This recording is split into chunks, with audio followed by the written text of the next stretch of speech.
সিলেটের ভাষা তো অনেক বুঝি, বোঝা যায়, চিটাগাঙ্গের ভাষা মোটেও বোঝা যায় না।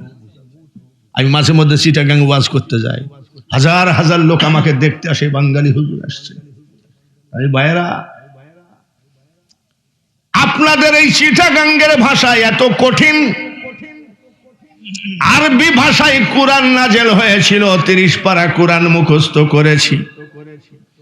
চিটাগাঙ্গি ভাষায় যদি কুরআন নাজেল হতো, 81 বছর বয়সে 81টা আয়াত মুখস্থ হতো না। চিটাগাঙ্গের লোক হাসে, বলে এত কঠিন। কিন্তু আমার কথা তো আপনারা বুঝছেন, বুঝতে পারছেন নি? এবার কি কয়, এসব কি শুনছি, আগে তো এসব শুনতাম না। এই মৌলবী যত বাড়তেছে তত ফেকড়া বাড়তেছে। এ মৌলবী কয় মোনাজাত নাই, আর একজন কয় কিয়াম তো একেবারে পাকা হারাম, আর একজন কয় শবে বরাত তো একেবারে পাকা বেদাত। এসব ধান্দা বাদ দাও। আমাদের নবী সমস্ত নবীদেরও শ্রেষ্ঠ নবী, জোরে বলেন ঠিক কিনা? আউযু বিল্লাহি মিনাশ শাইতানির রাজীম।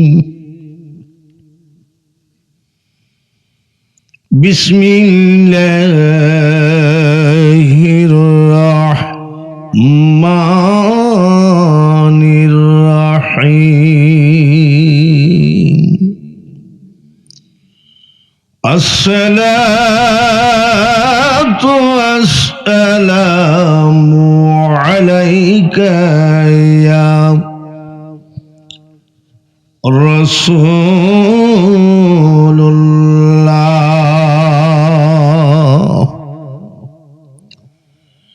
আসসালাতু ওয়াসসালামু আলাইকা ইয়া হাবিবাল্লাহ।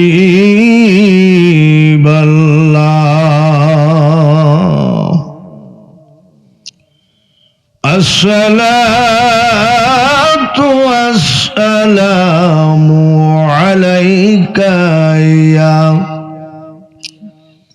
রাহমাতাল লিল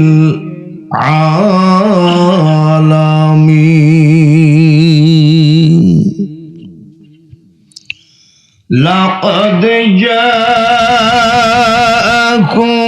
রাসূলুম মিন আনফুসিকুম আজিজুন আলাইহি মা আনিতুম হারিসুন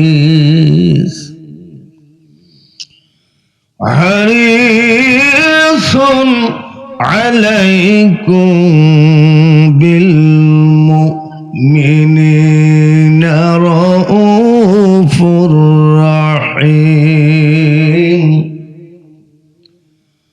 ফাইন তাওয়াল্লাউ ফাকুল হাসবিয়াল্লাহু লা ইলাহা ইল্লাহু আলাইহি তাওয়াক্কালতু ওয়া হুয়া রাব্বুল আরশিল আযীম।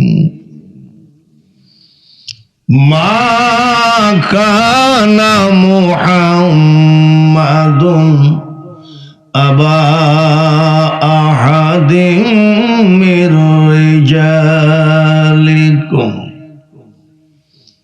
ওয়ালাকিন রাসূলুল্লাহি ওয়া খাতামান নাবিয়্যিন ওয়া কানা আল্লাহু বিকুল্লি শাইইন আলিমা।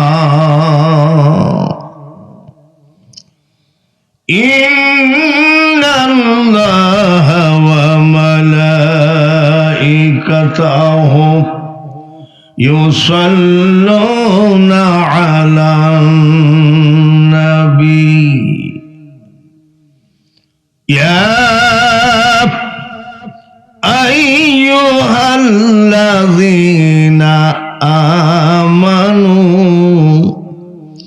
صلوا عليه وسلموا تسليما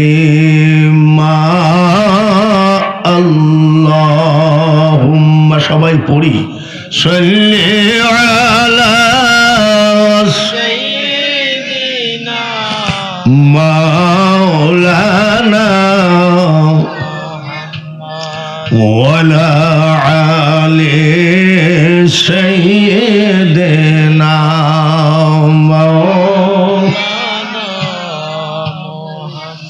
নবীর প্রেমে নাম যেমন কেন বসে আসো বুঝি না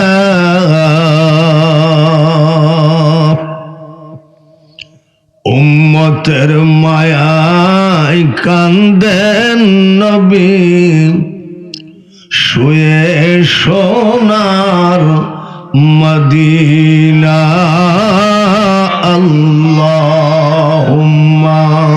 সাল্লি আলা সাইয়্যিদিনা মাওলানা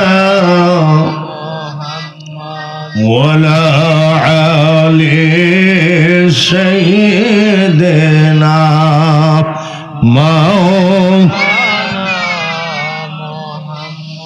যেথায় থাকো যে অবস্থায় থাকো নবীজিকে ভুইল না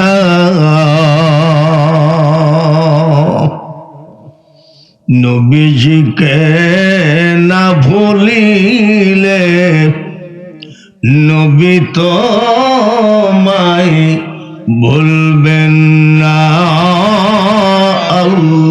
আল্লাহুম্মা সাল্লি আলা সাইয়্যিদিনা মাওলানা ওয়ালা আলি সাইয়্যিদিনা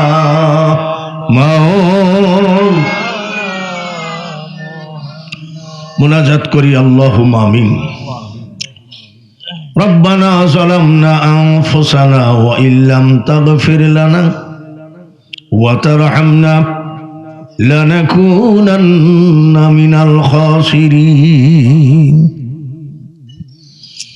রব্বানা তাকাব্বাল মিন্না ইন্নাকা আনতাস সামিউল আলিম ওয়া তুব আলাইনা ইন্নাকা আনতাত তাওয়াবুর রহিম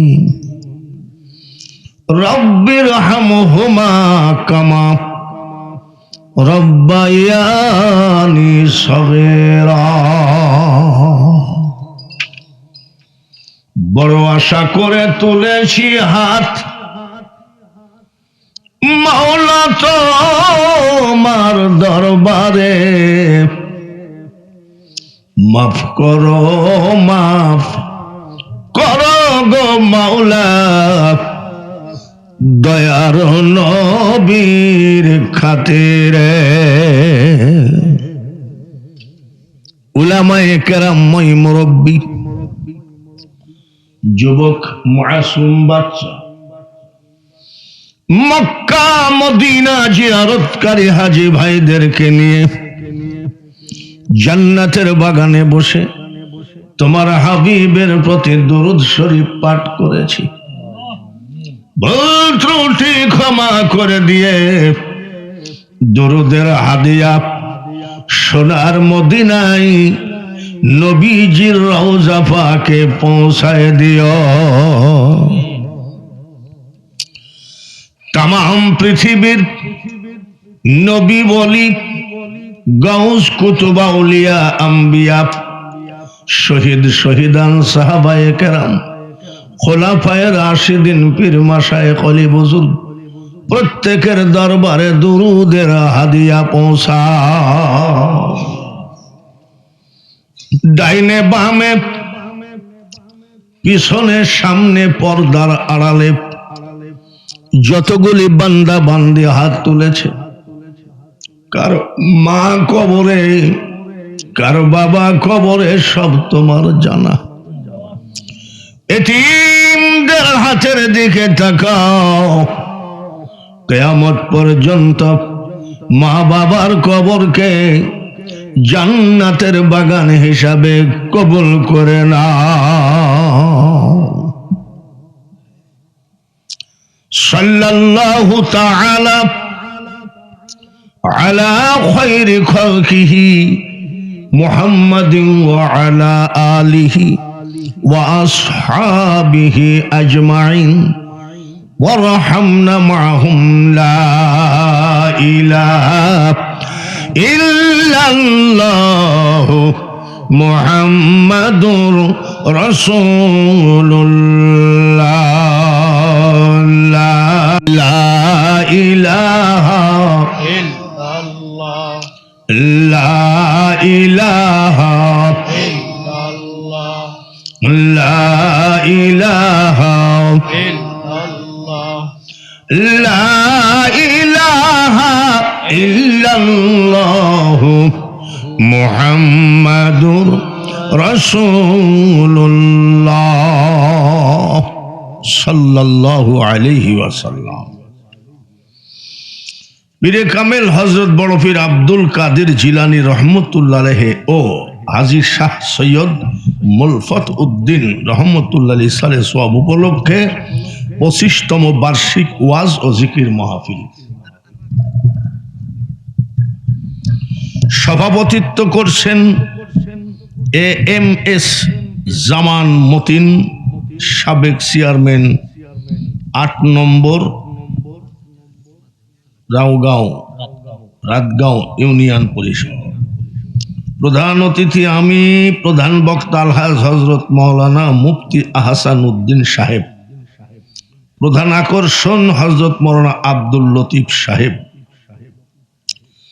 বিশেষ অতিথিবৃন্দ হযরত মাওলানা রেজাউল করিম, হযরত মাওলানা ফয়সাল আহমদ, সঞ্চালনায় হাফিজ সরওয়ার হোসেন রাজু। মাহফিলের যা ভাব, ওখানে তবারক রান্না করতে দেখি আসলাম, তো এর থেকে তবারক রান্না ডেগি মেলা। আমার এই বৎসরে এত ছোট মাহফিল আমার সামনে বাঁধেনি। তারপরেও আলহামদুলিল্লাহ, জোর করে তোর মানুষকে বাড়ির থেকে আনা যায় না। কে আসবে কে আসবে না একমাত্র তিনি জানেন, যিনি হলেন আল্লাহ রব্বুল আলামিন। আমাদেরকে যে হাজির করেছেন বলেন আলহামদুলিল্লাহ। যতগুলো বক্তা ওয়াজ করেছেন কোরআন হাদিস দিয়ে আপনাদেরকে বুঝাই একটা জায়গায় পৌঁছানোর মতন পরিবেশ করেছেন। হয়তো সময়ের অভাবে বক্তাগণ বুঝানোটা পরিপূর্ণতা দান করতে পারে নাই। এক বক্তার পরে আরেক বক্তা হাজির, কথা ঠিক মতন সম্পন্ন হলো না। তাকে আছেন কুষ্টিয়া হইতে আগত প্রধান অতিথি, কি বলেন, হিন্দু, মুসলিম, বৌদ্ধ, খ্রিস্টান, ইহুদি, নাসারা, ডোম, চাড়াল, মুসি, মেথর, পৃথিবীতে অনেক জাতি আছে। তো যতই জাতি থাক না কেন, আল্লাহর কাছে মুসলমান জাতি হলো শ্রেষ্ঠ জাতি, বলেন আলহামদুলিল্লাহ। এটা কি আমি অন্য কোন জাতির উপরে হিংসা করে বললাম নাকি? আমার আল্লাহ বলেছেন, হাক্কাত তুকাতিহি ওয়ালা তামুতুন্না ইল্লা ওয়া আনতুম মুসলিম। কথাটা কার? আল্লাহ কি বলছেন? প্রকৃত মুসলমান না হয়ে কবরে এসো না। তাহলে এই মুসলমান শব্দটা কার জবানের কথা, জোরে বলেন? আল্লাহর।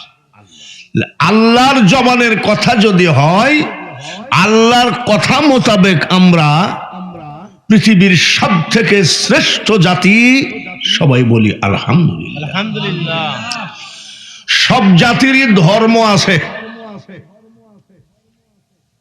যতই ধর্ম থাক আল্লাহর কাছে ইসলাম ধর্ম শ্রেষ্ঠ ধর্ম। কোন আয়াতে পাবেন? ইন্নাদ-দীনা ইনদাল্লাহিল ইসলাম। কুষ্টিয়া থেকে আগত প্রধান অতিথির কাছ থেকে দুটো জিনিস পেলাম। জাতি আমরা শ্রেষ্ঠ, ধর্ম আমাদের শ্রেষ্ঠ। সব জাতিরই কিতাব আছে, ওদের কিতাব পায়খানায় বসে পড়লেও গুনাহ নাই। আর বিনা ওযুতে টাচ করা যাবে না। কাদের কিতাব? জোরে বলেন, নাম কি? আমরা কোরআন শরীফ পড়ি, রিয়াল নাকি? রিয়াল যদি কোথাও পড়ে থাকে, এমন কেউ বাপের বেটা আছে বুকে হাত দিয়ে বলতে পারবে যে আমি ওই রিয়ালের উপরে পা দিয়ে দাঁড়ায় থাকতে পারবো? কারণ রিয়াল যতই কমা কাট দিয়ে বানানো হোক না কেন, আমাদের কিতাবের সাথে টাচ খেয়েছে। সুবহানাল্লাহ। আমাদের কিতাবের সাথে টাচ খেয়ে রিয়াল কাটো পবিত্র হয়ে গেছে। আশেপাশে গোরস্থান আসেনি। সমস্ত জাতিকে বলেন তোদের কিতাবগুলো নিয়ে আয়। গ্রামের নাম কি? এই মুকুন্দপুর গ্রামের গোরস্থানে তোদের কিতাবগুলো 1 মাস ব্যাপী খতম পড়। যত টাকা লাগবে, যত খাবার লাগবে সব দেব। তামাম জাতির কিতাবগুলো যদি গোরস্থানে খতম পড়ে 1 মাস ব্যাপী, গোরস্থানবাসী নেকি পাবে কয়ডা? জোরে কোন? আর আমাদের যে কিতাব গোরস্থানে প্রবেশ করেন, আসসালামু আলাইকুম ইয়া আহলাল কুবুর, ঢুকলেন, আমাদের কিতাব খতম পড়া লাগবে না। বিসমিল্লাহির রহমানির রহিম,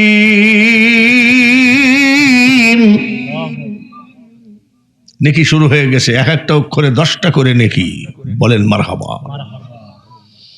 আলিফ লাম মিম, আলিফ লাম আর মিম 3টা অক্ষর পড়ছি। গোরস্থানবাসী নেকি পাইছে কয়টা?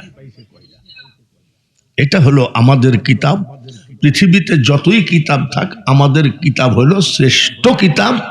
বলেন আলহামদুলিল্লাহ। প্রধান অতিথির কাছ থেকে কি পেলাম? জাতি আমরা শ্রেষ্ঠ, ধর্ম আমাদের শ্রেষ্ঠ, কিতাবও আমাদের শ্রেষ্ঠ।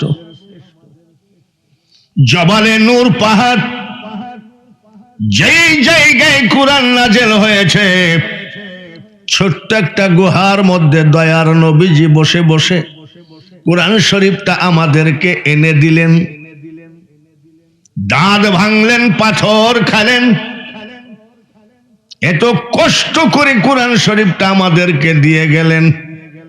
জাতি যদি শ্রেষ্ঠ হয়, ধর্ম যদি শ্রেষ্ঠ হয়, কিতাব যদি শ্রেষ্ঠ হয়, আমাদের নবীটা কেমন? বলেন, আমাদের নবীটা কেমন? শ্রেষ্ঠ না শ্রেষ্ঠ? ইউটিউবে আমার ওয়াজ শুনছেন এরকম 2-1 আসেননি? আসেনি? মেলাই আছে। ইউটিউবে শুধু বাঙালি হুজুরের ওয়াজ আছে না অন্য বক্তার ওয়াজ আছে? আছে না?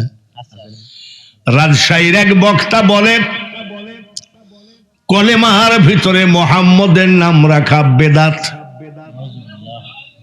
জোরে কোন? আমরা কি ওর কথা মানি? আমরা কি মানি শোনেন। আজানে শুনি আপনার নাম, মারহাবা কোন? কলেমায় পড়ি আপনার নাম, নামাজে আপনাকে সালাম। মারহাবা মারহাবা। আর ওই বেঈমান বলে কলেমার ভিতরে মুহাম্মদের নাম রাখা যাবে না। ওই বেঈমান বক্তা এমন একটা বাজে কথা বলেছে, যে কথা আবু জেহেলও বলে নাই।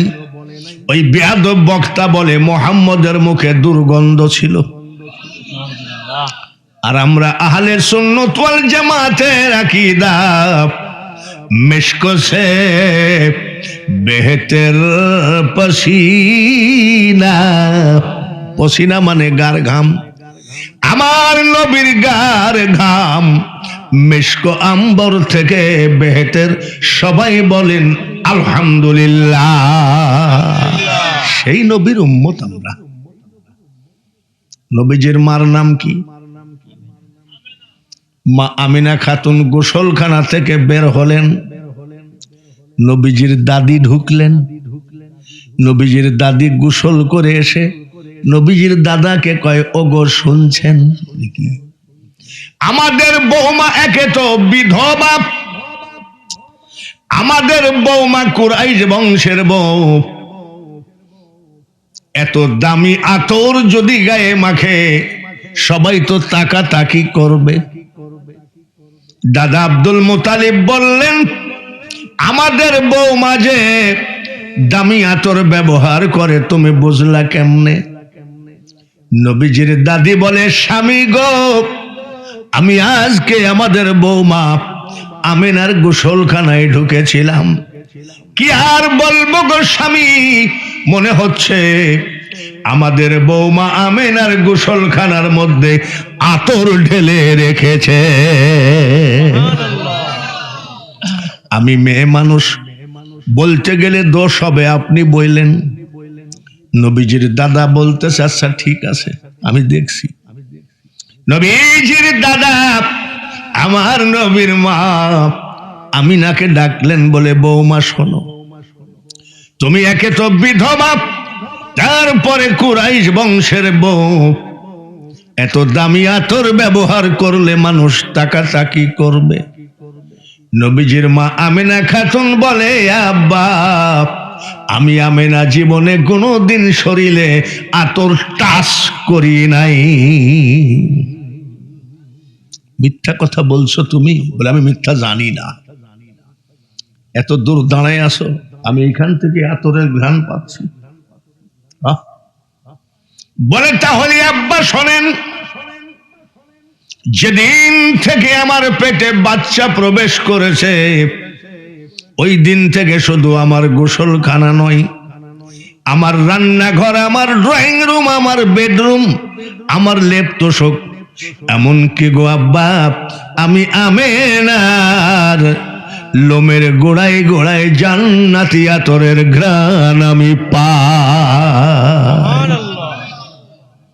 কবি নজরুল বলেন, আসিলে তুমি বাদশাহ হয়ে, মারহাবা কম, মারহাবা, রহমাতাল লিল আলামিন, দুনিয়া তোমার নামেরই ডঙ্কা, মদিনাওয়ালা তোমারই নাম, ইয়া মুহাম্মদ জগত জালা, কমলিওয়ালা তোমারই নাম।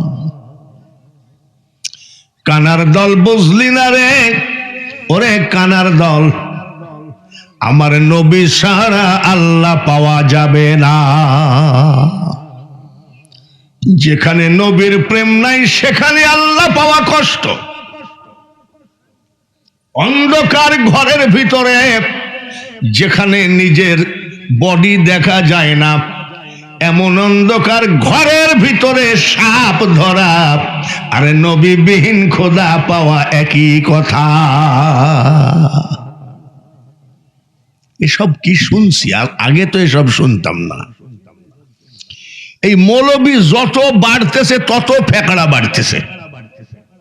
এ মৌলবী কয় মোনাজাত নাই, আর একজন কয় কি আম তো একেবারে পাকা হারাম, আর একজন কয় সবে বরাত তো একেবারে পাকা বেদাত। এসব ধান্দা বাদ দাও। আমাদের নবী সমস্ত নবীদেরও শ্রেষ্ঠ নবী, জোরে বলেন ঠিক কিনা? এই চাঁদের 26 তারিখ দিন গত রাত্রে সবে মেয়ারাজের রাত।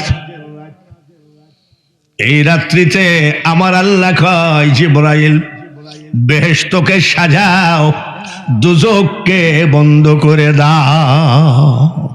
বেহেশতকে সাজাও আর দুজকের আগুনকে বন্ধ করে দাও। আজকে রাত্রে আমার হাবিবকে নিয়ে আসো, আমার হাবিবের সঙ্গে আজ আমার সাক্ষাৎ হবে, মেয়ারাজ হবে। তাড়াতাড়ি বুরাক নিয়ে যাও। বুরাক নিয়ে হাজির। আসসালাতু আসসালামু আলাইকা ইয়া রাহমাতাল লিল আলামিন। নবী গো, আপনি উঠেন, এখনই আল্লাহর দাওয়াতে আরশে মুআল্লায় যেতে হবে।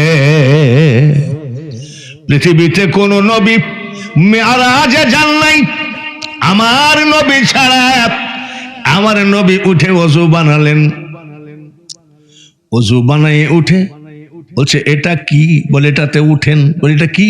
বুরাক, বারকুন বিদ্যুৎ বেগে আপনাকে সিদরাতুল মুনতাহায় পৌঁছায় দেবে। নবী সেজদায় পড়ে কান্দেন, মাবুদ গো, ওই বুরাকে আমার উঠার দরকার নাই, ওই মেয়ারাজ আমার দরকার নাই। বলে হাবিব কেন? 30,000 বছরের রাস্তা যাকে বলা হয় পুলসিরাত, চুলের চেয়ে চিকন, হীরার চেয়ে ধার। আমার পাগল উম্মত কেমনে পার হবে জানি না। এমন বুরাক দিয়ে যদি আমার উম্মতকে পার করে দাও, তাহলে আমি বুরাকে উঠতে রাজি আছি। আমার আল্লাহ কয় উঠো, আমি রাজি। বলেন আলহামদুলিল্লাহ। জিবরাইল বলে হুজুর এই জামাটা পরেন। বলে কিসের জামা? এটা হলো জান্নাতি জামা। জান্নাতি জামাটা হাতে করে সেজদায় পড়ে কান্দেন। আমার আল্লাহ কয় হাবিব আবার আপনার কি হলো? মাবুদ গো, কিয়ামতের মাঠে আমার পাগল উম্মতকে এরকম জান্নাতি জামা না পরাইলে এই জামা আমি পরব না। আজীবন তার জীবন হলো উম্মতের জন্য। আর সেই উম্মত বলে নবী দরকার নাই, আল্লাহ হলেই চলে। আর আল্লাহ বলে আতিউল্লাহ ওয়া আতিউর রাসূল। আল্লাহ বলে কুল ইন কুনতুম তুহিব্বুনাল্লাহ ফাত্তাবিউনি ইউহিব্বুকুমুল্লাহ ওয়া ইয়াগফির লাকুম যুনুবাকুম ওয়াল্লাহু গফুরুর রহিম। আল্লাহ বলে নবী না হলে আমি নাই। আর বান্দা বলে নবী না হলে নবীকে বাদ দিয়ে সরাসরি আল্লাহকে ডাকো। কিয়ামত পর্যন্ত আজানের ভিতর থেকে নবীর নাম কাটা যাবে? কলেমার ভিতরে কাটা যাবে? ওরা যদি কোনোদিন একটু শক্তি পায়, ক্ষমতা পায়, আজানের ভিতর থেকেও কেটে দিতে পারে। এখন ওরা যা শুরু করেছে, বেতের 1 রাকাত পড়ে, 3 রাকাত শেষ। তারাবি 12 রাকাত নাই, 8 রাকাত পড়ে। ওরা মুনাজাত একদম বেদাত বলে দিয়েছে।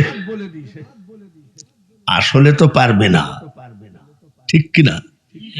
কেন পারবে না? যে দেশেতে ঘুমাই কত আউলিয়া দরবেশ, সে যে আমার জন্মভূমি সোনার বাংলাদেশ। পারবে না। সিলেটেতে আসলেন রে ভাই শাহজালাল আউলিয়া, ইসলাম প্রচার করতে আনলেন শাহপরানকে নিয়া। কত জাতি হলো মুসলিম, সৈনা উপদেশ, সে যে আমার জন্মভূমি সোনার বাংলাদেশ। লা ইলাহা ইল্লাল্লাহ, আরো জোরে হবে লা ইলাহা ইল্লাল্লাহ, লা ইলাহা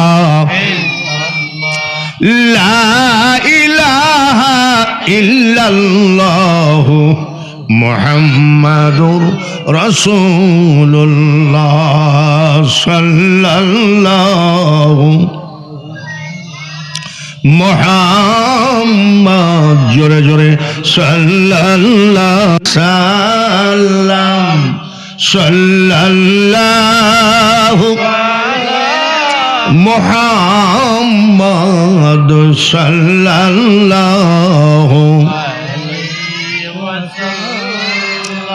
নিশিরাতের বায়ুরে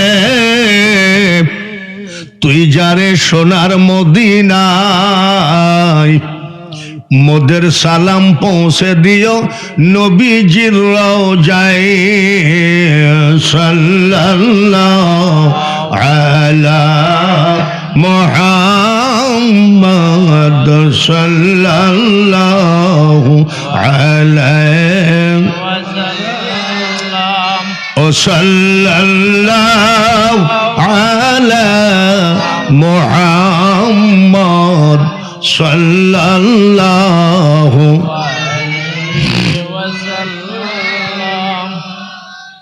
এজিদের কোনো কবর নেই, আবু জেহেলের কবর নাই। আবু জেহেলকে পাথর চাপা দিয়ে রাখছে, কবর নাই। আমার নবীর বিরোধিতা যারা করেছে তারা জীবনে জাহান্নামী হয়ে কবরে গেছে। জোরে বলেন ঠিক কিনা?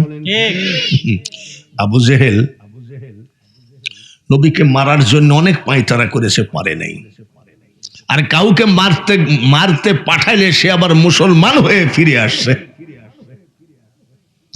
শেষ পর্যন্ত আবু জেহেল বহু কায়দা করলো, মারতে পারল না। একটা প্ল্যান করেছে যে মুহাম্মদ সাল্লাল্লাহু আলাইহি ওয়াসাল্লাম ফজরের আজান দিলে তো মসজিদে যাবেই। ওর দালাল চামচা টামচা নিয়ে রাস্তার ভিতরে বিশাল একটা গর্ত করেছে। গর্তটা এমন ভাবে ঢেকে রাখছে নবী যাতে টের না পায়। ফজরের নামাজের আজান দিবে, যাবে, গর্তের ভিতরে পড়ে যাবে। ওর দালালদের হাতে খেজুরের কাঁটা, আবু জেহেলের দালালদের হাতে পাথর, লোহা। আবু জেহেল বলছে এটা আমার শেষ ফাইনাল খেলা, আজকে আব্দুল্লাহর ছেলের শেষ। ঠিকই বলেছেন উস্তাদ, আজ আর বাঁচতে পারবে না। শোনো, যখন পড়ে যাবে তখন মারবা মানে গর্তের মধ্যেই শেষ। রাজি? বলে হ্যাঁ রাজি। দালালরা কয় বস এই মাঝে মধ্যে এত সুন্দর বুদ্ধি পান কোথায়? আবু জেহেল কয় আমার তো কাজ নাই, আমার কাজই হলো মুহাম্মদের বিরোধিতা করা। বলে এতে পারবেন কিন্তু? আবু জেহেল কয় তোরা দাঁড়া, আমার মাথায় হাত দে। দিছে, ওয়াদা দে, যাহা বলিব সত্য বলিব। সবাই বলছে হ্যাঁ আমি যাহা বলিব সত্য বলিব। ঠিক তো? বলে হ্যাঁ। মুহাম্মদ সাল্লাল্লাহু আলাইহি সাল্লাম খুব চালাক, অনেক ব্রেন। যখন পড়ে যাবে, তোরা যখন মারবি তখন সে বাঁচার জন্য বলবে আমাকে মারো না, আমি আবু জেহেল। শোন, আমার মাথায় হাত দিয়ে ওয়াদা দে, আমার বাপের নাম করলেও ওকে ছাড়বি না। বলে আপনার মাথায় হাত দিয়ে ওয়াদা দিলাম, আপনার বাপের নাম বললেও ছাড়বো না। ঠিক আছে। সব লোহা পাথর খেজুরের ডাল হাতে করে বসে আছে। আবু জেহেলও আছে। ফজরের নামাজের আজান দিচ্ছে, আল্লাহু আকবার আল্লাহু আকবার। আবু জেহেল কয় তোর হায়াত শেষ। আল্লাহু আকবার আল্লাহু আকবার। আশহাদু আল্লা ইলাহা ইল্লাল্লাহ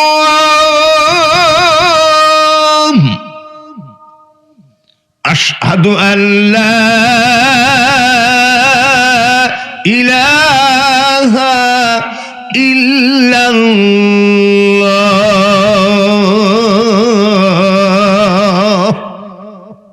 আবু জেহেল কয় এখনই আসবে, দেখবো আর জিবরাইল কেমনে বলতে পারে যে এখানে গর্ত আছে।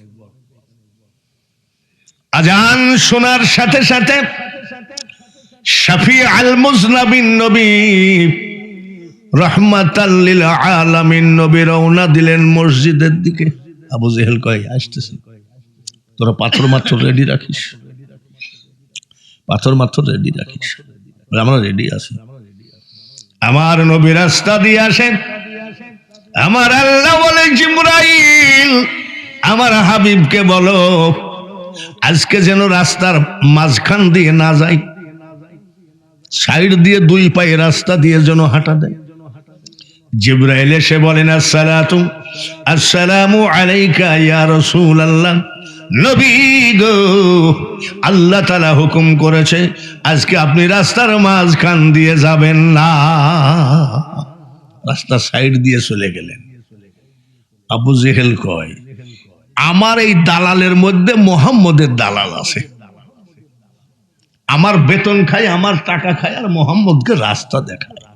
চোরের মন পুলিশ পুলিশ।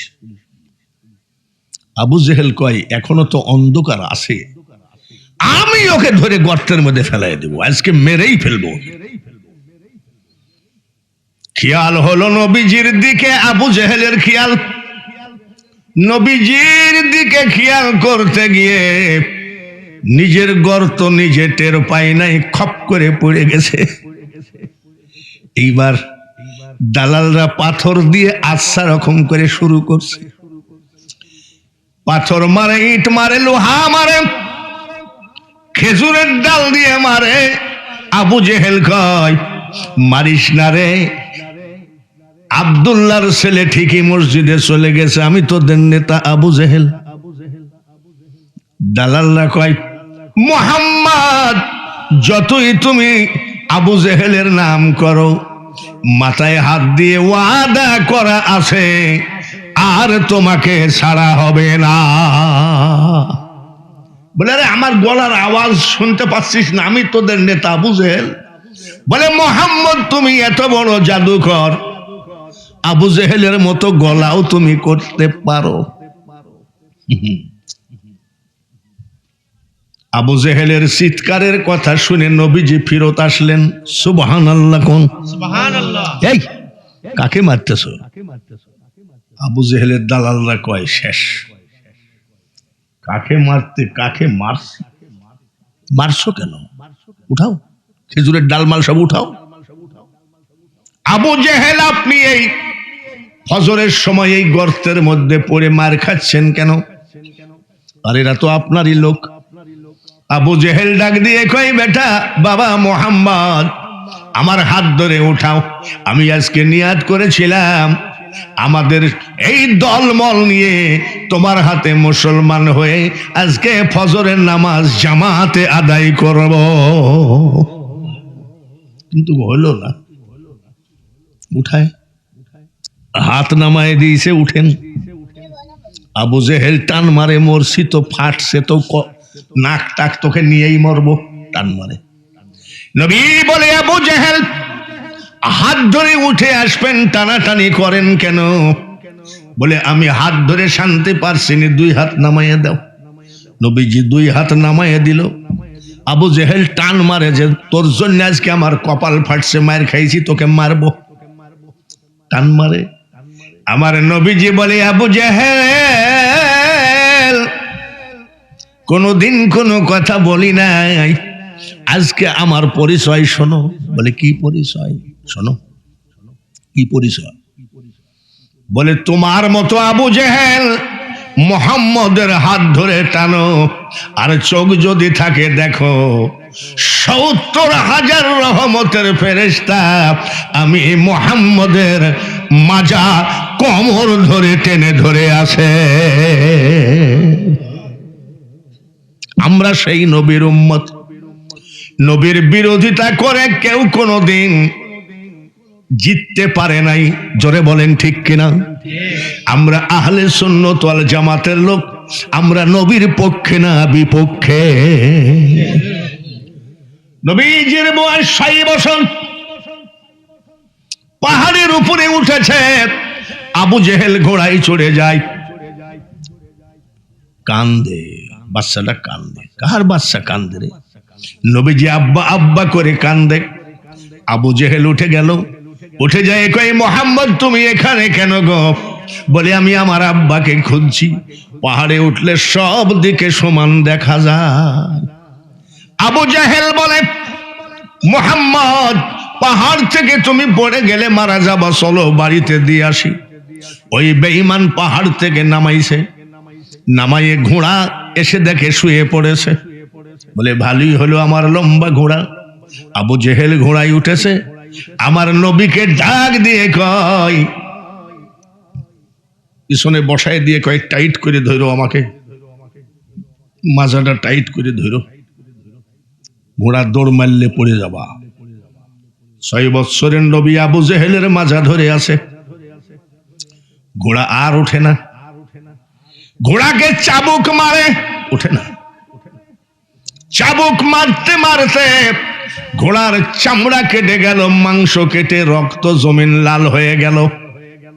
ডাক দিয়ে বলে, ঘোড়া রে কতদিন তোকে লালন পালন করি রে, এমন বেয়াদবি তো করিস না, ব্যাপার কি, ঘটনা কি, আর কত মারবো?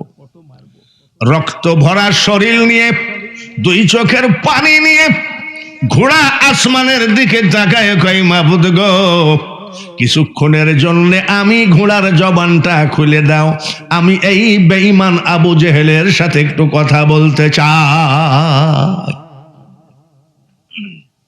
আমার আল্লাহ বলেন, যাও। আমি আল্লাহ জীবনে কোনোদিন কোন জীব জানোয়ারের জবান খুলে দিই না। আজ আমি, তুমি যে আমার হাবিবের পক্ষে কথা বলবা, যার জন্য আমি তোমাকে জবানটা ছেড়ে দিলাম। আমার হাবিবের পক্ষে কথা বলবা তো দাও, ছেড়ে দিলাম। দেখবেন মুয়াজ্জিনের গলা ভাঙ্গে না, মুয়াজ্জিন কিন্তু খুব চিল্লায়। গানের একটা রেঞ্জ আছে, মন ভমরা মজলি না তুই রসুল নামের রসে। গানের একটা রেঞ্জ আছে, আজানের কোনো রেঞ্জ নাই। দেখবেন বুড়া মুয়াজ্জিন চিল্লাই কিভাবে জানেন? আল্লাহু আকবার, আল্লাহু আকবার। আচ্ছা, কোন মুয়াজ্জিন কি গলা বাস্ট হয়ে মারা গেছে? কোন মুয়াজ্জিনের গলা বসে গেছে? জোয়ান কালের মুয়াজ্জিন বুড়া হয়ে গেল, গলার আওয়াজ বাড়তেই আছে। প্রধান বক্তার বয়স 81-48 বছর, ওয়াজের বয়স, গলার তেজ কম আছে নাকি? জোরে কন। 81 বছর বয়স হলে হবে কি, গলা ঠিক আছে কিনা? এখনো যদি আমি গান ধরি, শিল্পীরা বলবে আব্বা। আমি তো তোর আব্বা না, তোর বাপের আব্বা। এ দুনিয়া দেখতে সুন্দর রে মানুষ, শুধু মায়ার ঘর। আইসো একা যাইবা একা, কিসের অহংকার রে বলো, কিসের অহংকার? আমার নবীর পক্ষে থাকবা, শাহজালালের পক্ষে থাকবা, শাহপরানের পক্ষে থাকবা, ফুলতলি সাহেব কেবলার পক্ষে থাকবা, আল্লাহর ওলিদের পক্ষে থাকবা। জিন্দেগিতে রনে বনে জলে জঙ্গলে কোথাও তোমার ভয় নাই। আর যদি স্লিপ করেছো, একদম শেষ। এক বক্তা কয়, ওহাবি বক্তা আমাকে কয়, দাদা কি বয়স কত? আমি 81। কত বছর ওয়াজ করতেছেন? 48। বলে কোন ওষুধ খান গলার জন্য? আমি জিন্দেগিতে কোনোদিন ডাক্তারকে বলি নাই আমার গলাটার ওষুধ দেন, গলা বসে গেছে। বলে আমি 2 দিন ওয়াজ করলে দাদা আর বউর সাথে কথা বলতে পারি না, গলা বসে যায়। বউকে তখন চা আনতে বলল, গলার আওয়াজ থাকে না। আমার গৌসে পাকের চরণ ধুলা যে করেছে শিরে ধার, কোটি কোটি শত্রু দলে কি করিতে পারে তার। আপনারা কি খুশি না বেজার? খুশি। খুশি যদি হয়ে থাকেন, লোক তো মোটেও ছিল না, আস্তে আস্তে আলহামদুলিল্লাহ লোকজন কেবল আসতেছে। তা আমি আসছি ধরেন 655 বা 60 কিলো দূর থেকে আপনাদের এখানে। আপনারা কি আমার সামনের দিকে একটু আগে? একটা দোয়া হলো, কোন আমল নামায় যেন গুনাহ নিয়ে আমরা বাড়ি না যাই। কত ওয়াজ মাহফিলে যায়, গুনাহ যদি মাফি না হয় তাহলে যাই লাভ কি? আজকে যেন আমাদের সাথে একটা গুনাহ বাড়ি পর্যন্ত না যায়। জোরে কোন আমিন। 2 নম্বর দোয়া মুসাফির হালে করব, যারা হজ করেছে আলহামদুলিল্লাহ, আর যারা হজ করি নাই আল্লাহ তাদেরকে যেন কাফনের কাপড় পরানোর আগে একবার হজের কাপড় পরায় নেয়। জোরে বলেন আমিন। আর একবার কোন আমিন। আল্লাহ কয় ঘোড়া যা দিলাম, ঘোড়া কথা কয়, একটু সুবহানাল্লাহ সরে কোন, আর একবার কোন। আবু জেহেল কয় কি রে ঘোড়া কথা বলছিস? বলে হ্যাঁ। এই ঘোড়া রে, তোকে যতদিন আমি লালন পালন করে যেখানে যাইতে বলি সেখানে যাস, আর আজকে উঠিস না কেন? চামড়া ফাটাইয়া দিলাম, রক্ত বের করে দিলাম, তারপরে উঠিস না কেন? ঘোড়া ডাক দিয়ে কয় শোন কাফের, সুবহানাল্লাহ, শোন বেঈমান, যাকে পয়দা না করলে পৃথিবী পয়দা হতো না, সেই আখেরি পয়গম্বর দরদি নবীকে বেয়াদবের মতো পিছে বসালি। ওই যে পিছে বসে আবু জেহেলের জড়ায় ধরে আছে। যত বেলা পর্যন্ত রে আবু জেহেল আমার নবীকে সামনে না বসাবি, তত বেলা আমাকে মেরে ফেললেও উঠব না। বলে আব্বা সামনে এসো। 6 বছরের আব্বা সামনে এসো। সামনে এসছে, ঘোড়া পিঠে দাঁড়াইলো, যা যায় না। কিরে তোর নেতাকে তো সামনে বসালাম, তো যাইস না কেন? ঘোড়ার মুখের মধ্যে যেটা থাকে কি বলে? জোরে কোন। এইবার ঘোড়া বলে আবু জেহেল রে, তোর হাতে লাগাম মানায় না। আমার দয়ার নবী, পৃথিবীর নবী, সৃষ্টি জগতের নেতার হাতে লাগাম না দেওয়া পর্যন্ত আমি ঘোড়া এক পা আগাবো না। আর বেটা আব্বা ধরো। এবার আব্বা ধরেছে লাগাম। ঘোড়া কোথায় যাবে, কার বাড়ি যাবে বলতে হয় নাই, একটা দৌড় দিয়ে মা আমিনার ঘরের সামনে ঘোড়া খাড়া। মা আমিনা বের হয়ে আসলেন। আবু জেহেল বলে আমিনা, আমি না থাকলে তোমার ছেলেকে বাগে খাইতো আজ। মা আমিনা বলছে বেয়াদবি জনক কথা বলবা না, আমার ছেলেকে বাগে খাইতে পারে না। তার প্রমাণ আমার তো কাজ আছে, তোমার তো কাজ নাই, প্রমাণ দেওয়ার সময় নাই। তবে একটা প্রমাণ লেও। বলে কি? আমার ওই বাচ্চা যখন পেটে ছিল, বালতি নামায় দিয়েছিলাম কুয়ার ভিতরে পানি তুলতে, বড় বালতি, আর তুলতে পারি না। আমার আল্লাহ বলে ফেরেশতারে, আমার হাবিবের মা বড় বালতি নামায় দিয়েছে, তুলতে পারে না, তাড়াতাড়ি আমার হাবিবের মা আমিনার বালতি ধরো, যত বালতি পানি লাগে তোমরা সব পানিগুলো উঠায় দাও। নারায়ে তাকবীর।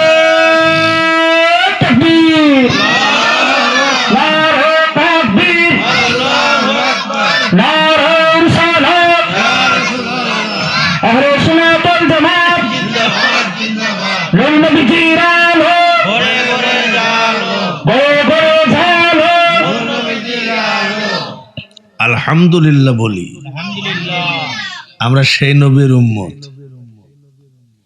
আর ওই বেঈমানরা কয় মোহাম্মদও যা আমিও তা। তাই কি হয়?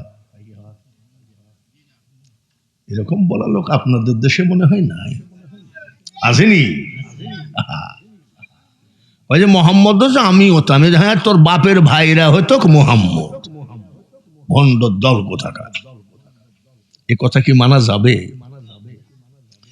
মা আমিনা বলেন, যখন আমার বাচ্চা দুনিয়ায় আসবে তখন ঘুমাইয়ে গেছিলাম।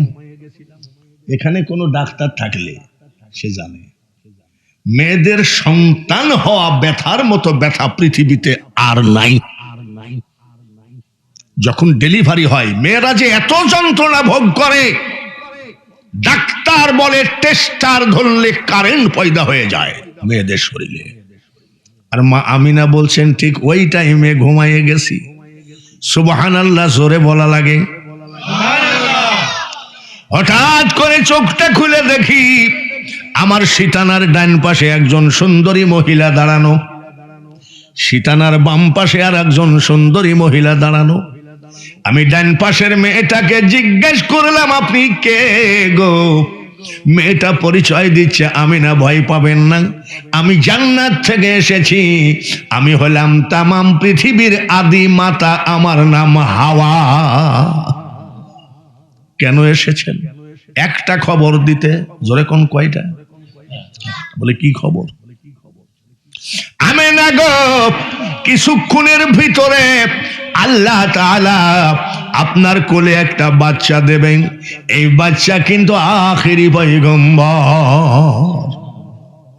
এই তুমি যে বলো মোহাম্মদ আমিও তা, তোমার মাকে এসব খবর দিয়েছে নাকি আগে? বাম পাশের মেয়েটাকে জিজ্ঞাসা করলাম, আপনি কে? মেয়েটা মুস্কি হাসি দিয়ে কয়, আমিনা, আমি পৃথিবীর একজন অসহায়া নারী। মা আমিনা কয়, নিজেকে অসহায়া ভাবছেন কেন?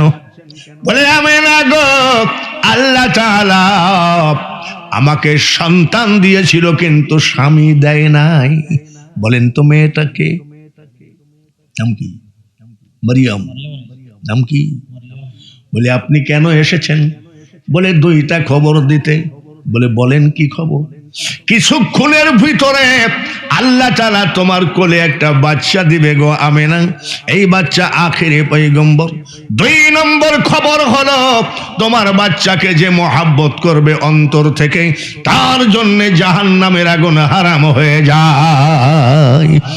মানুষ বানাইছে আল্লাহ প্রেমের কারণে, প্রেমের ডোরে বান্ধ নবীজির শনে। আমার নবী সম্পর্কে কিছু শুনলেন? কুরআন শ্রেষ্ঠ কিতাব, ইসলাম শ্রেষ্ঠ ধর্ম, জাতি আমরা শ্রেষ্ঠ, নবী আমাদের শ্রেষ্ঠ। আজকে ওয়াজ করা লাগবে কিছু ওলি আল্লাহদের, যে জন্য এখানে ওলি আল্লাহদের ইসালে সওয়াব ওয়াজ মাহফিল। জোরে বলেন ঠিক কিনা? এইবার শোনেন, যতই শত্রুতামি করুক, ওরা কিন্তু আবু জেহেলের মতো একদিন গর্তে পড়বেই।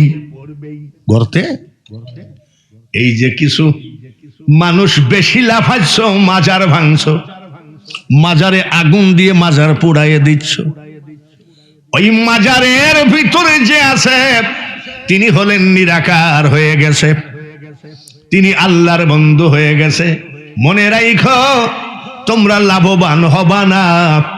এমন একদিন আসবে তোমরা আফসোস করবা, আমরা কি ভুল করেছি, আল্লাহর অলির মাজারকে ধ্বংস করে মারাত্মক ভুল করেছি। এমন অসুখ তোমাদের হবে যে অসুখ ডাক্তারেও খুঁজে পাবে না। নবী অলির সাথে শত্রুতামি করে কেউ কি জিতছে? জোরে কোন, জোরে কোন।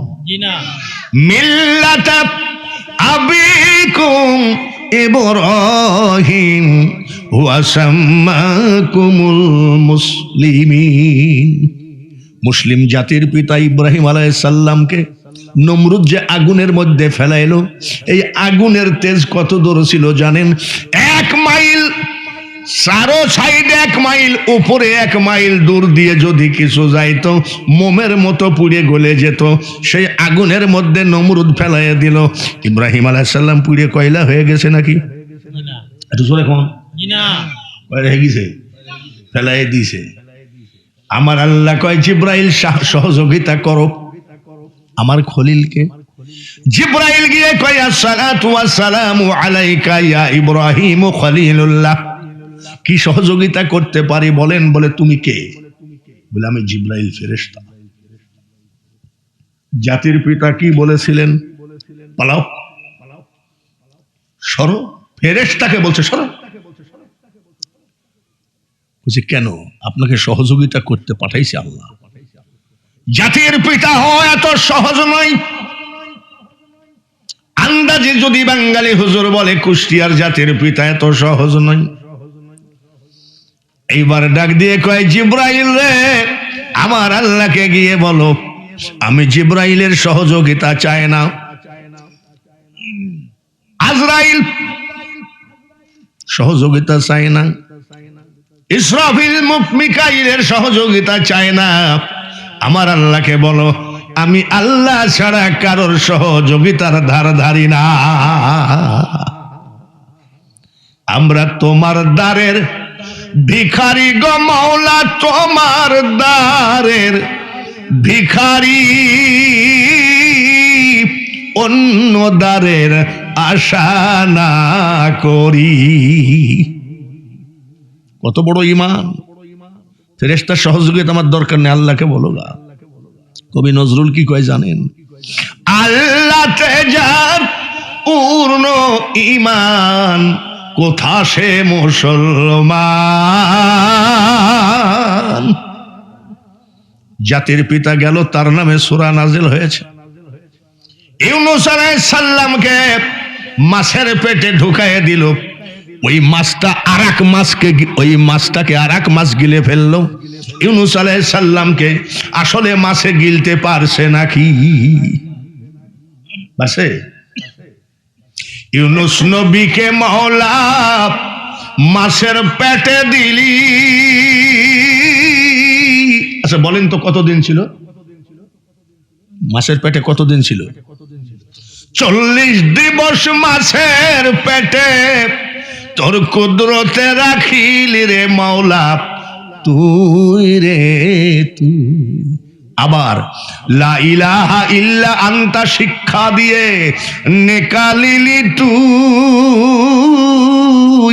ও মাওলা তুই রে তুই। 40 দিন পরে উনি সশরীরে সুস্থ শরীরে মাছের পেটের থেকে বের হয়ে আসছে।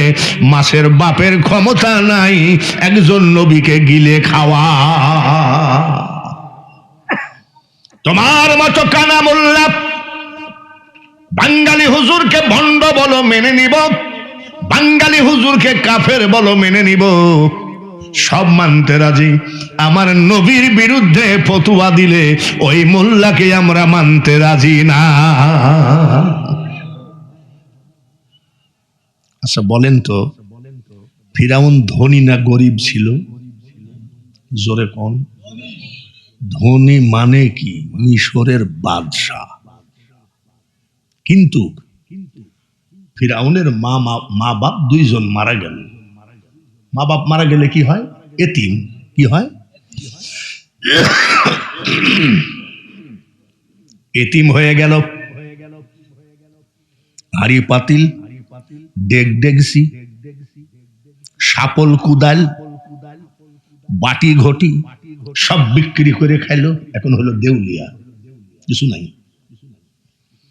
দোকান থেকে 5 কেজি চাউল বাকি আনে, কাইল দিব বলে জীবনে দেখা দেয় না। ফিরাউন ভাই 2000 টাকা দেন, আগামী সপ্তাহে দিব। আচ্ছা ঠিক আছে দাও। এতিম মা নাই বাপ নাই, নাও। জীবনে আর ওই লোকের সঙ্গে দেখা করে না। এইভাবে সারা এলাকায় ঋণ বাকি করতে করতে গলা পর্যন্ত ঋণ করে ফেলাইছে। রাস্তায় বের হওয়া যায় না, পাওনাদার পাইলেই তাকে মেরে ফেলবে। শেষ পর্যন্ত এই ফিরাউন পাওনাদারের ভয়ে খাটের নিচে রান্না করে, খাটের নিচে খায়, খাটের নিচে ঘুমান। খাট ছিলেন তো? খাট ছিলেন, কিন্তু দরজা খোলা।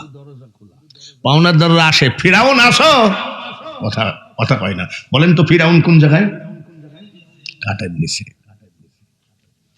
দরজাটা খুলে রাখার কারণ কি জানেন? পাওনাদাররা আসে তখন কথা কয় না, তখন পাওনাদাররা মনে হয় বাথরুম টাথরুমে গেছে, পরে আসবো। এটা ওর দরজাটা খুলে রাখা ওর ফার্স্ট ক্লাস একটা বাটপারি। শেষ পর্যন্ত আর কাউকে বাকি দেয় না কেউ। কি করবে? কানতে লাগলো, আল্লাহ যদি অন্ধকার রাত্রি হতো পলায়ে যেতাম।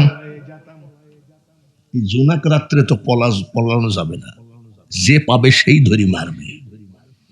অন্ধকার রাত্রি হলো, ফিরাউন টুপলা টাপলি বেঁধে নিয়ে ঘর বাড়ি ফেলায় থুয়ে পলায়ে চলে গেল মিশরে। কোথায় গেল? মনে রাখেন, কোথায় গেল?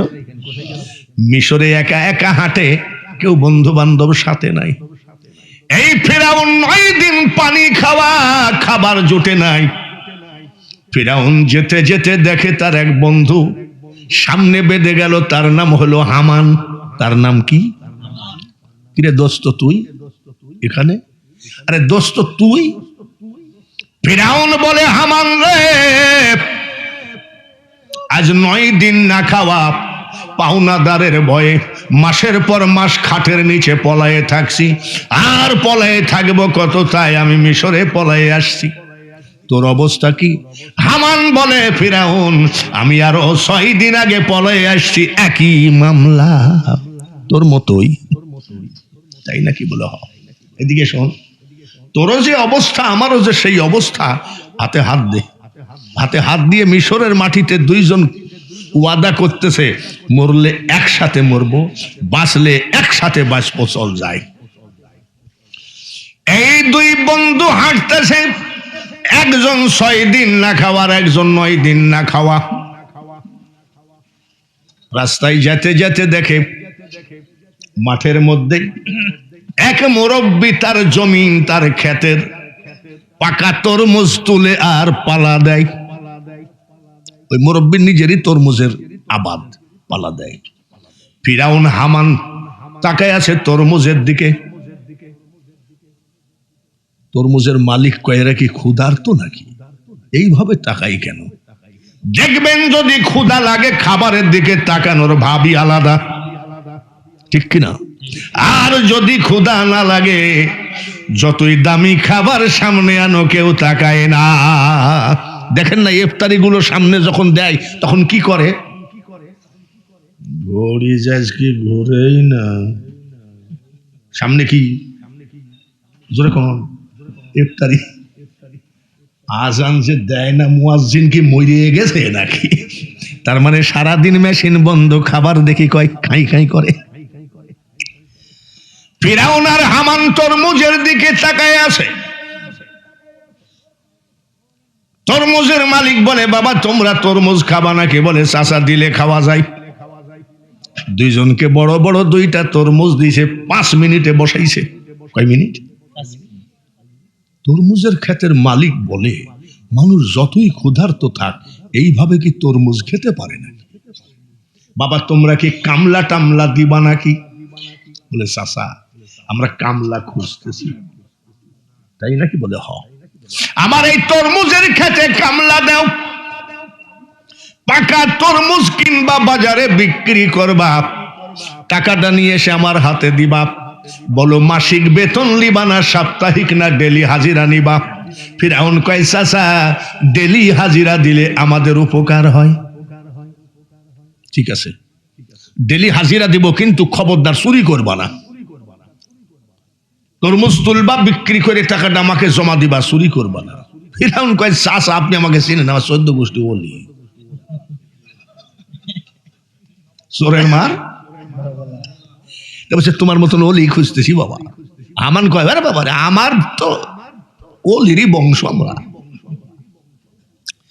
তরমুজের ক্ষেতে চাকরি করে, ডেলি কিছু মজুরি পায়। হামান বলতেছে, ফিরাউন আর তরমুজ খেয়ে খেয়ে বাঁচা যায় না, চল যাই পার্শ্বে কোনো বাজারে যাই, রুটি আর মাংস খেয়ে আসি। ফিরাউন বলছে, তুই যা, আমি যাব না। বলে, কেন?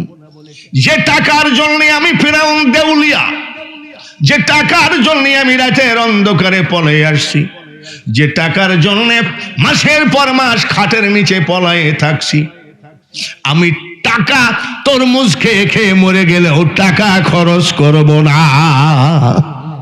আমান বলছে ভাই আমিও রুটি মুটি দরকার নাই। তরমুজের খেতে কামলা দিতে দিতে মিশরের প্রধানমন্ত্রী, মিশরের বাদশাহ সরকারি একটা চাকরির বিজ্ঞপ্তি দিল। মিশরে একটা সরকারি গোরস্থানের দারোয়ান লাগবে, বেতন হবে সরকারি, খাওয়া হবে সরকারি। এই চাকরির বিজ্ঞপ্তি দেখে ফিরাউন দরখাস্ত করলো। দেখবেন যারা বেকার ফেসবুকে টিকটক দেখে না, যারা বেকার ফেসবুকে কোনো নাচ গান দেখে না, যারা বেকার শুধু দেখে বিদেশে যাওয়ার কোনো লাইন আছে নাকি, সরকারি কোনো চাকরি আছে নাকি, বাদশার সামনে হাজির হলো ভাইবা পরীক্ষা। মিশরের বাদশা, মিশরের প্রধানমন্ত্রী বলল এর স্বাস্থ্য টাস্থ্য ভালো আছে, চেহারাও ভালো আছে, চাকরিটা এই ফিরাউনকে দিয়ে দিলাম। কি চাকরি? সরকারি। বলে কোন কি চাকরি? সরকারি চাকরি পেয়ে বলছে হামান রে দেখ রে, কাঁচা খুলতে দেরি লাগে, মানুষের কপাল খুলতে দেরি লাগে না। দেখ সরকারি চাকরি, সরকারি চাকরি গোরস্থানে জয়েন করলো। লাশ আসে, ফিরাউন অন্যদিকে মুখ ঘুরাইয়ে থাকে। এই ভাই দরজা খুলেন, কথা কয় না, দরজা খুলেন, গোরস্থানের দরজা খুলেন না কেন? ফিরাউন বলে ভাই আপনারা হয়তো জানেন না, সরকার আইন করেছে লাশ প্রতি 1 টাকা না দিলে খোলা হবে না। কত বড় হারামজাদা দেখেছেন? লাশের উপরে চাঁদাবাজি করতেছে। কিসের উপরে? লাশের উপরে। লোকজন চিন্তা করে 1 টাকা দে, লাশ প্রতি 1 টাকা করে চাঁদাবাজি করতে লাগলো। হঠাৎ করে দেশে মহামারী, কলেরা বসন্তে বহু মানুষ মারা গেল। ডেলি 10টা-15টা লাশ হাজির হয়। ফিরাউন নদীকে তাকায়, দরজা খোলো। বলে এটা কি সাধারণ মরা না কলেরা বসন্ত মরা? বলে কলেরা বসন্ততে মরা। সরকার আইন করেছে মহামারীতে যারা মরে তাদের জন্য 2 টাকা। এই নাও 2 টাকা। এর মতন বাটপার বাংলাদেশেও আছে। করোনা ভাইরাসের ওষুধ চুরি করছে, কাফনের কাপড় যদি দেয় ফ্রি সরকার, ওখান থেকেও চুরি করবে। এরকম বাটপার নাই নাকি বাংলাদেশে? ফিরাউনের মতন বাটপার কি নাই? 2 টাকা করে নিতে নিতে 2 বস্তা টাকা হয়ে গেল। কয় বস্তা? ফিরাউন বলে হামান রে তুইও টাকার জন্য পলে আসলি, দেশ ছাড়লি, আমিও ছাড়লাম। তুই 1 বস্তা নিয়ে ঘুম পড়ে থাক, আমি 1 বস্তা নিয়ে ঘুম পড়ে থাকি। 2 বন্ধু 2 বস্তা টাকা নিয়ে ঘুমায় আসে। সকালবেলায় ফিরাউন উঠছে, উঠে কয়, ঘুমের থেকে উঠে কয় তুই থাক, আমি একটু বাদশার সাথে দেখা করে আসি। বাদশাহ, তুই হলো গোরস্থানের দারোয়ান, বাদশাহ কি তোর সাথে দেখা করবে? বলে আমি গোরস্থানের দারোয়ান হলে হবে কি, আমি তো সরকারি কর্মচারী। তুই ভাই আমাকে একটু সঙ্গে নিয়ে যাস তোর ওসিলায়, আমিও বাদশার মুখটা দেখবো। গেছে। বাদশাহ কয় তুমি ওই গোরস্থানের দারোয়ান না? বলে জি জাহাপানা। কেন এসেছো? বলে জাহাপানা আমার টাকার অভাব নাই। বাদশাকে কি পাগল নাকি? গোরস্থানের দারোয়ান আর বাদশার সামনে টাকার গল্প দেয়। কত টাকা আছে? বলে জাহাপানা 2 বস্তা। 2 বস্তা? 2 বস্তা টাকা কোথায় পাইছো? বলে জাহাপানা সরকারি বেতনের 1 টাকাও খরচ করি নাই। যেদিন প্রথম জয়েন করেছি সেদিন থেকে লাশ প্রতি 1 টাকা করে কাটছি। লাশ প্রতি 1 টাকা করে চাঁদা দিছি। এই যে মহামারী গেল, লাশ প্রতি 2 টাকা করে ঝাড় দিলাম। বাদশাকে কত বড় সিটার রে, লাশের উপরে চাঁদা তোলে।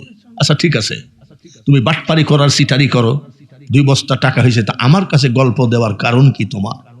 বলে জাহাপানা আমি হলো গোরস্থানের দারোয়ান, আপনার সামনে টাকার গল্প দেওয়া ঠিক না। তাহলে দিচ্ছ কেন? বলে জাহাপানা দিচ্ছি কেন জানেন? এই মিশরের মাটিতে এমনও গরিব আছে 10 বছর জমিনের খাজনা দিতে পারে নাই, 10 বছর জমিনের ট্যাক্স দিতে পারে নাই। আপনি যদি অর্ডার দেন আমার টাকা দিয়ে আমি সব গরিবের খাজনা ট্যাক্স গুলো দিয়ে দিতে চাই। বাদশা কয় চোর হলে হবে কি, ইমানও তো কম নয়, যাও দেও গা যাও। চারিদিকে খবর দিয়ে দিলাম, এরে গরিব 10 বছর খাজনা দেও নাই, জমিনের ট্যাক্স দেও নাই, জমিগুলো খাস হয়ে যাচ্ছে, সরকারি হয়ে যাচ্ছে। গোরস্থানের দারোয়ান ফিরাউন নিজের টাকা দিয়ে খাজনা দিয়ে দেবে, এরকম সুযোগ পেলে গরিবরা যাবে কি যাবে না? সব গেছে। 2 বস্তা টাকা সব শেষ করলো খাজনা দিয়ে, ট্যাক্স দিয়ে, বস্তায় টাকা নাই, ফাঁকা। হামান বলছে ভাই ওয়াদা ছিল মরলে একসাথে মরলো, মরবো, বাঁচলে একসাথে বাঁচবো, কিন্তু তোর মতন পাগলার সাথে আমি থাকবো না, চলে গেলাম। বলে এত কষ্টের টাকা আর তুই করলি কি? গরিবদের জন্য তোর মন এত কান্দার কি দরকার? আসি। ফিরাউন কয়টা দিন থেকে যা। আমি ফিরাউন বলছি হামান তোর মাথা নাই, তোর ব্রেন নাই, আমি ফিরাউন টাকা দিয়ে টাকা ধরবো। বলে দার বেটা তোর বস্তায় তো টাকাই নাই, তুই টাকা দিয়ে টাকা ধরবি কেমন? বলে কয়টা দিন থেকে যা। ঠিক আছে। আবার গোরস্থানে চান্দাবাজি শুরু করলাম। বার্ধক্যজনিত কারণে হঠাৎ করে মিশরের প্রধানমন্ত্রী মারা গেল। রাষ্ট্রপতি সঙ্গে সঙ্গে প্রধানমন্ত্রীর নির্বাচন দিল। ফিরাউন প্রধানমন্ত্রীর নির্বাচনে প্রতীক নিয়ে দাঁড়িয়ে গেল। হামান কয়েকটা কথা বলবো। বলে কি, তুই কি মেম্বরে দাঁড়ালে পাশ করবি, আর তুই যে সরাসরি প্রধানমন্ত্রী? বলে হামান আমি পাশ। কেমনে পাশ? বলে দেখবি পাশ। ফিরাউন চান্দাবাজি শুরু করতেই আছে, ভোট চাইতে যায় না। হামান বলছে আচ্ছা ঠিক আছে, তুই প্রধানমন্ত্রীর পদে দাঁড়ালি তো ভোট চাইতে যাইস না কেন? ভোট চাওয়া লাগবে না, আমি পাস। কেমনে? যারে হামান যা বাজারে ঘুরে আই, হাট বাজার মোড় ত্রিমণি সব জায়গায় ঘুরে আয়, মানুষ কি বলে দেখ। হামান একটু ঘুরতে গেছে, এলাকার গরিব কাঙ্গাল হাটে বাজারে ঝামেলা করে। আমার বাপ দাদার জমিন সরকারি হয়ে যাচ্ছিল, ওই গোরস্থানের দারোয়ান আমাদের মান ইজ্জত বাঁচাইছে। একটা ভোট যদি এদিক ওদিকে যায় তাহলে গ্রাম থেকে বের করে দেব, সব ভোট ফিরাউনকে দিবি। আমানাইসি বলছে দোস্ত তুই পাস। কেন? বলে খালি একটাই ঝামেলা তোর কথাই, যে আমাদের বাপ দাদার জমিনের ট্যাক্স খাজনা সব দিয়েছে, ওকেই আমরা ভোট দিব। ফিরাউন কয় হামান রে বলেছিলাম টাকা দিয়ে টাকা ধরবো। প্রচুর ভোটে পাশ করে ফিরাউন মিশরের প্রধানমন্ত্রী হয়ে গেল। নদীর একুল ভাঙ্গে অকুল গড়ের মানুষ, এই তো নদীর খেলা।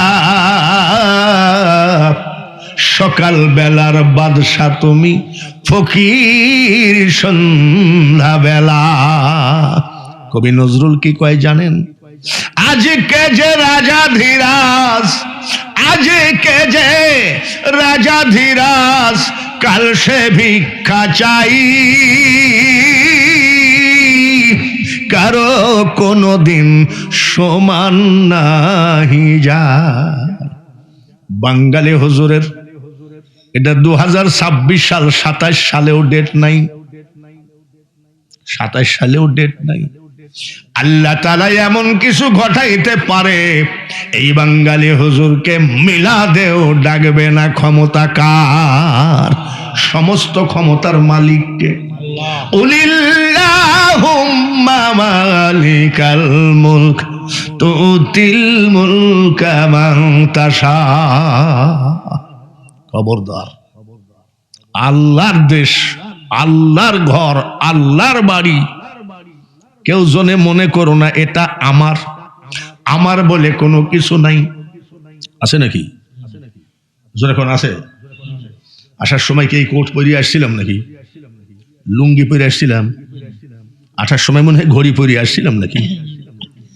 একেবারে জন্মদিনের পোশাক পরে একবারে আসার পরে এইসব গাড়ি বাড়ির মালিক দিল কে? খবরদার মানুষ রে, এমপি হও, মন্ত্রী হও, চেয়ারম্যান হও, যেই হও না কেন, এই চেয়ারে বসার সময় একবার বইল আলহামদুলিল্লাহ। যত বড় হও না রে মানুষ তুমি, আর টাকা পয়সা গাড়ি বাড়ি ঘড়ি টেন্ডেস্টার, সেদিন চলবে না কোন বাহাদুরি বিষয় বৈভবে। সুন্দর পৃথিবী ছেড়ে চলে যেতে হবে রে মন। পশ্চিম বাংলা মুর্শিদাবাদ নবাব সিরাজউদ্দৌলা বলেছিলেন, বাংলা বিহার উড়িষ্যার অধিপতি আমি। সেই নবাব সিরাজের কবর জিয়ারত করতে গেলাম মুর্শিদাবাদে, মতিঝিল বলে জায়গায়। নবাবের কবরের উপরে গরু পেশাব করে আর ঘাস খায়। ওই নবাবের গরু খেদানোর ক্ষমতা নাই। শব্দ স্পর্শ রূপ রস গন্ধ বন্ধ হবে রে যেদিন, এ পৃথিবীর অস্তিত্ব বোধ লীন হবে সেদিন। বুঝতে পারছেন আমার কথা? কি বুঝতে অসুবিধা হয়? আমি কি চিটাগাঙ্গি ভাষায় কথা বলি? সিলেটের ভাষা তো অনেক বুঝি, বোঝা যায়। চিটাগাঙ্গের ভাষা মোটেও বোঝা যায় না। আমি মাঝে মধ্যে চিটাগাং ওয়াজ করতে যাই, হাজার হাজার লোক আমাকে দেখতে আসে, বাঙালি হুজুর আসছে। আরে ভাইরা, আপনাদের এই চিটাগাঙ্গের ভাষা এত কঠিন। আরবি ভাষায় কুরআন নাজেল হয়েছিল, 30 পারা কুরআন মুখস্থ করেছি। চিটাগাঙ্গি ভাষায় যদি কুরআন নাজেল হতো, 81 বছর বয়সে 81টা আয়াত মুখস্থ হতো না। চিটাগাঙ্গের লোক হাসে, বলে এত কঠিন। কিন্তু আমার কথা তো আপনারা বুঝছেন, বুঝতে পারছেন নি? এবার কি কয়, বাদশাহ হয়ে গেল, বাদশার চেয়ারে বসে গেল, প্রধানমন্ত্রীর চেয়ারে। হামান বলছে, তুই তো ঠিকই চিটারি করে প্রধানমন্ত্রীর চেয়ারে বসলি, কিন্তু আমার সাথে তো কথা ছিল মরলে একসাথে মরবো, বাঁচলে একসাথে বাঁচবো, আমার কি করলি? তোর মতন এত পাতলা ব্রেন আমার না, একটু ধৈর্য ধর। বাইরে আমার প্রধানমন্ত্রীর গদিতে এক বন্ধু বসা, আর এক বন্ধু যদি প্রধানমন্ত্রীর বন্ধু হয় তারও তো সম্মান টাকার কম নাই, আছে নাকি?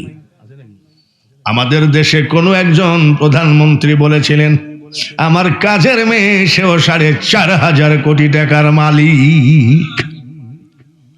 তাহলে হামানো তো কোটিপতি, বাদশা কি বলে প্রধানমন্ত্রীর বন্ধু। এইভাবে রং তামাশার মধ্যে দুই বন্ধু যেতে যেতে বার্ধক্যজনিত কারণে রাষ্ট্রপতি মারা গেল। তাড়াতাড়ি প্রধানমন্ত্রী ফেরাউন মিশরের জনগণকে ডেকে বলছে, শোনেন ভাইয়েরা, রাষ্ট্রপতির চেয়ার বেশি দিন ফাঁকা রাখা ঠিক নয়, আপনারা রাষ্ট্রপতি মনোনীত করেন। মিশরের সকল স্তরের জনগণ বলে দিল, আপনার মতন দেশদরদি নেতা পৃথিবীতে একটাও আসবে না। আপনার ঘাম ঝরার টাকা দিয়ে, আপনি আমাদের খাজনা দিয়ে জমিগুলো বাঁচাইছেন, আপনার মতন দেশদরদি সত্যবাদী নেতা আর পাওয়া যাবে না। আমরা আপনাকে রাষ্ট্রপতি বানায় দিলাম। জনগণের অনুমতি নিয়ে রাষ্ট্রপতির চেয়ারে বসলো ফেরাউন। এইবার প্রধানমন্ত্রীর চেয়ার খালি, সঙ্গে সঙ্গে রাষ্ট্রপতি হয়ে প্রধানমন্ত্রীর নির্বাচন দিয়ে দিল। তার বন্ধু হামানকে প্রধানমন্ত্রীর পদে দাঁড় করাইয়ে চুরি করে করে বন্ধুকে প্রধানমন্ত্রী বানায় দিলেন। এক বন্ধু রাষ্ট্রপতি আর এক বন্ধু খুব মজায় আছে। থাকতে থাকতে একদিন ফিরাউন কয় দরজা বন্ধ কর। বন্ধ কর কেন? বন্ধ কর। হামান দরজা বন্ধ করছে। ফিরাউন কয় শোন, আমরা যে পাকা চোর এটা তোর মানুষ জানে না। আমরা যে মরা মানুষের উপরে চান্দাবাজি করেছি এটা তো জানে না। আমরা যে তরমুজের খেতে কামলা দিয়েছি এটা তো মানুষ জানে না। আমরা যে পাওনাদারের ভয়ে দেশের থেকে রাতের অন্ধকারে পলাই আসছি এটা তো মানুষ জানে না। প্রধানমন্ত্রীর আমি রাষ্ট্রপতি, কাজ কর কি? আমাদের আবার কোনো শত্রু নাই তো? চোরের মন, আরে না, কোনো শত্রু নাই। আমরা জনগণের রায় নিয়ে রাষ্ট্রপতি প্রধানমন্ত্রী বলে একটু খেয়াল রাখিস। খেয়াল কিভাবে রাখবেন? এখন বর্তমানে সায়েন্স বিজ্ঞান বলে দেয় কবে কুয়াশা পড়বে, কবে শৈত্য প্রবাহ হবে। কুয়াশা সায়েন্স বলে দেয় কবে ঝড় তুফান হবে, কবে সাইক্লোন হবে। তখন বিজ্ঞান ছিল না, সায়েন্স ছিল না, জ্যোতিষ পুষ্ট রাজা বাদশারা। জ্যোতিষ চিনেননি? আমরা ছোটবেলায় যখন ছোট ছিলাম, এই হিন্দু কিছু জ্যোতিষ এসে হাত দেখি চাউল আর ধান নিয়ে চলে যেত।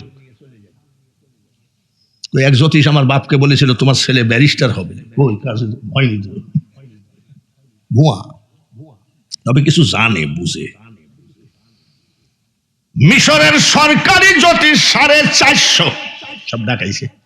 তোমরা কি সরকারি? আমি নতুন রাষ্ট্রপতি, আমার বন্ধু নতুন প্রধানমন্ত্রী। তোমরা একটু গণনা পড়না করে দেখো তো আমাদের দুই বন্ধুর কোনো শত্রু আছে নাকি?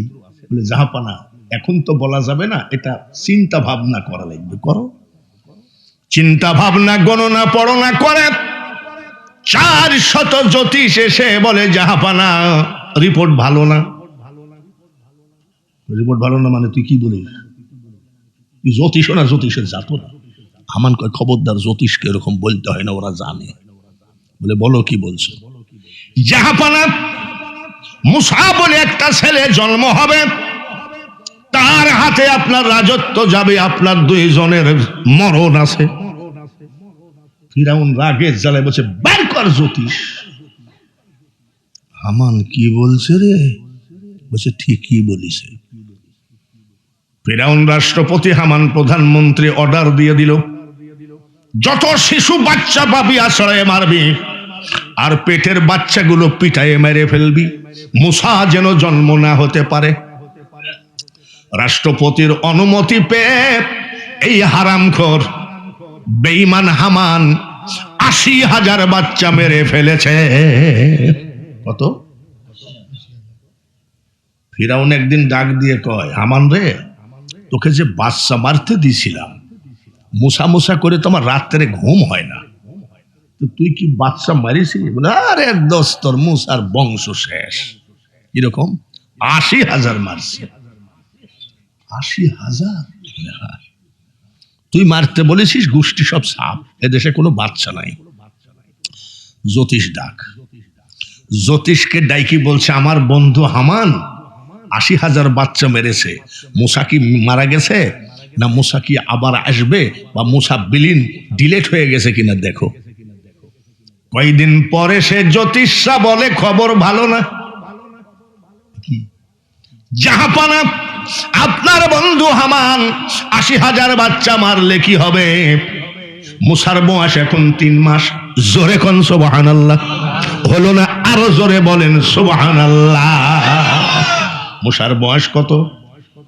3 মাস। মার কোলে আদরে আপ্যায়ন, আদর আহ্লাদে আপ্যায়ন হচ্ছে, তাই নাকি? ফিরাউন কয় দিকে কয়টা মারছিস? বলে 80,000। আসলটা তো বাইসেই রয়েছে। হামান কয় আমি যে মারবো ওর বুকে কি লেখা আছে নাকি মুসা? তুই মারতে বলেছিস, আমি 80,000 মারছি। ফিরাউন কয় শোন, মুকুন্দপুরে কালকে সন্ত্রাস দমন করতে 3 বাহিনী আসবে, বিডিআর, পুলিশ, সেনাবাহিনী। এটা যদি ফেসবুকে দিয়ে দেয়, সন্ত্রাসী কি মুকুন্দপুরে থাকবে নাকি? পলায়ে যাবে। এই তুই ডিক্লার দিস কেন আজকে অমুক গ্রামে যাব বাচ্চা মারতে?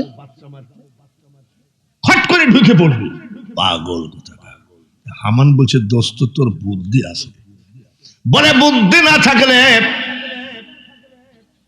বাউনাদারের ভয়ে খাটের নিচে মাসের পর মাস ঘুমায়, সবকিছু ফেলায় থুয়ে লাশের উপরে চান্দাবাজি করে কি আজ আমি রাষ্ট্রপতি? বুদ্ধি না থাকলে হয় নাকি? হঠাৎ করে একটা গ্রামে ঢুকে পড়বি, তুই যদি বলিস অমুক গ্রামে যাচ্ছি, তাহলে তো বাচ্চা পলায় রাখবে। 10 জন পুলিশ সাথে করে নীল দরিয়ার উপর দিয়ে নৌকায় যাচ্ছে বেঈমান। মুসা আলাইহিস সালামের একটা মাত্র বোন, 11 বছর বয়স, নাম হলো মারিয়াম। নদীর কিনারে ছাগল চড়াচ্ছিলেন মেয়েটা। ছাগল ফেলায় তুই এক বিয়ে বাড়ি গিয়ে বলছে, মা আমার ভাইকে বাঁচাও, মা আমার ভাইকে তাড়াতাড়ি কি করবা বাঁচাও, ভাই আমার জানের জান, ভাই আমার রক্তের বাঁধন। কি হয়েছে চিল্লাচ্ছিস কেন? বলে মা 10 জন পুলিশ নিয়ে হামান ভাইকে মারতে আসছে। মা বাচ্চাটা নিয়ে একবার ওই ঘরে একবার ওই ঘরে, আমাদের দেশে বলে অথর্ব হয়ে গেছে। আমার আল্লাহ বলে নারায়ে তাকবীর, নারায়ে রিসালাত। আমার আল্লাহ বলে মুসার মা তুমি যে পাগলামি করছো, পুলিশ তোমার বাড়ি ঘেরাও করে ফেলেছে, বাচ্চাকে বাঁচাইতে পারবা না। আমি আল্লাহ বলছি, জোরে বলেন মারহাবা। ফিরাউনের পিছনে আছে শয়তানি শক্তি রে, আর মুসা নবীর পিছনে আছে স্বয়ং খোদাই শক্তি। মুসলমান পুলিশ ঘেরাও করে ফেলেছে, তোমার জ্বলন্ত চুলার ভিতরে ছেলে ফেলায় দাও, কিছু দিয়ে চুলা ঢেকে রাখো, কোনোভাবে ভয় পাবা না। আমি আল্লাহ বলছি, ওই জ্বলন্ত দাউ দাউ করে আগুনের মধ্যে যদি ফেলাও, আগুনের ভিতরে আমি আল্লাহ তোমার ছেলে মুসাকে হেফাজত করব। আমার আল্লাহ পারে কি পারে না? দিস আল্লাহর কথা মোতাবেক জ্বলন্ত চুলার ভিতরে দিছে। কিরে পটপট করিস কেন? তবারকের দেরি আছে তো, এখনই তবারক নাকি? তবারক অনেক দেরি আছে, একটু ঘুরিয়ে আইগা, চোখে পানি দিয়ে মুসলমান দিছে।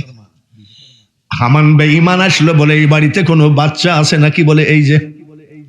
বলে আমরা মেয়ে বাচ্চা খুঁজছি না, ছেলে বাচ্চা আছে নাকি? বলে খুঁজে দেখো। সকল বাড়ি ঘর তল্লাশি করে দেখে কোনো বাচ্চা নাই। বাচ্চা কোথায়? সরকারে সিল মেরে দিয়ে চলে গেল বেঈমান হামান। এই বাড়ি চেকিং হয়েছে সরকারি ভাবে, এই বাড়িতে কোনো বাচ্চা না। তুমি ডুবায়ে ভাব সাইতে পারো, মারহাবা কর। আরে বুড়া বক্তা হলে হবে কি, গলা তো কনকনা। তুমি ডুবায়ে ভাব সাইতে পারো, তাইতে তোমায় ডাকি আমি ইলাহি আল মিনগো আল্লাহ বাদশাহ আলম পানা তুমি।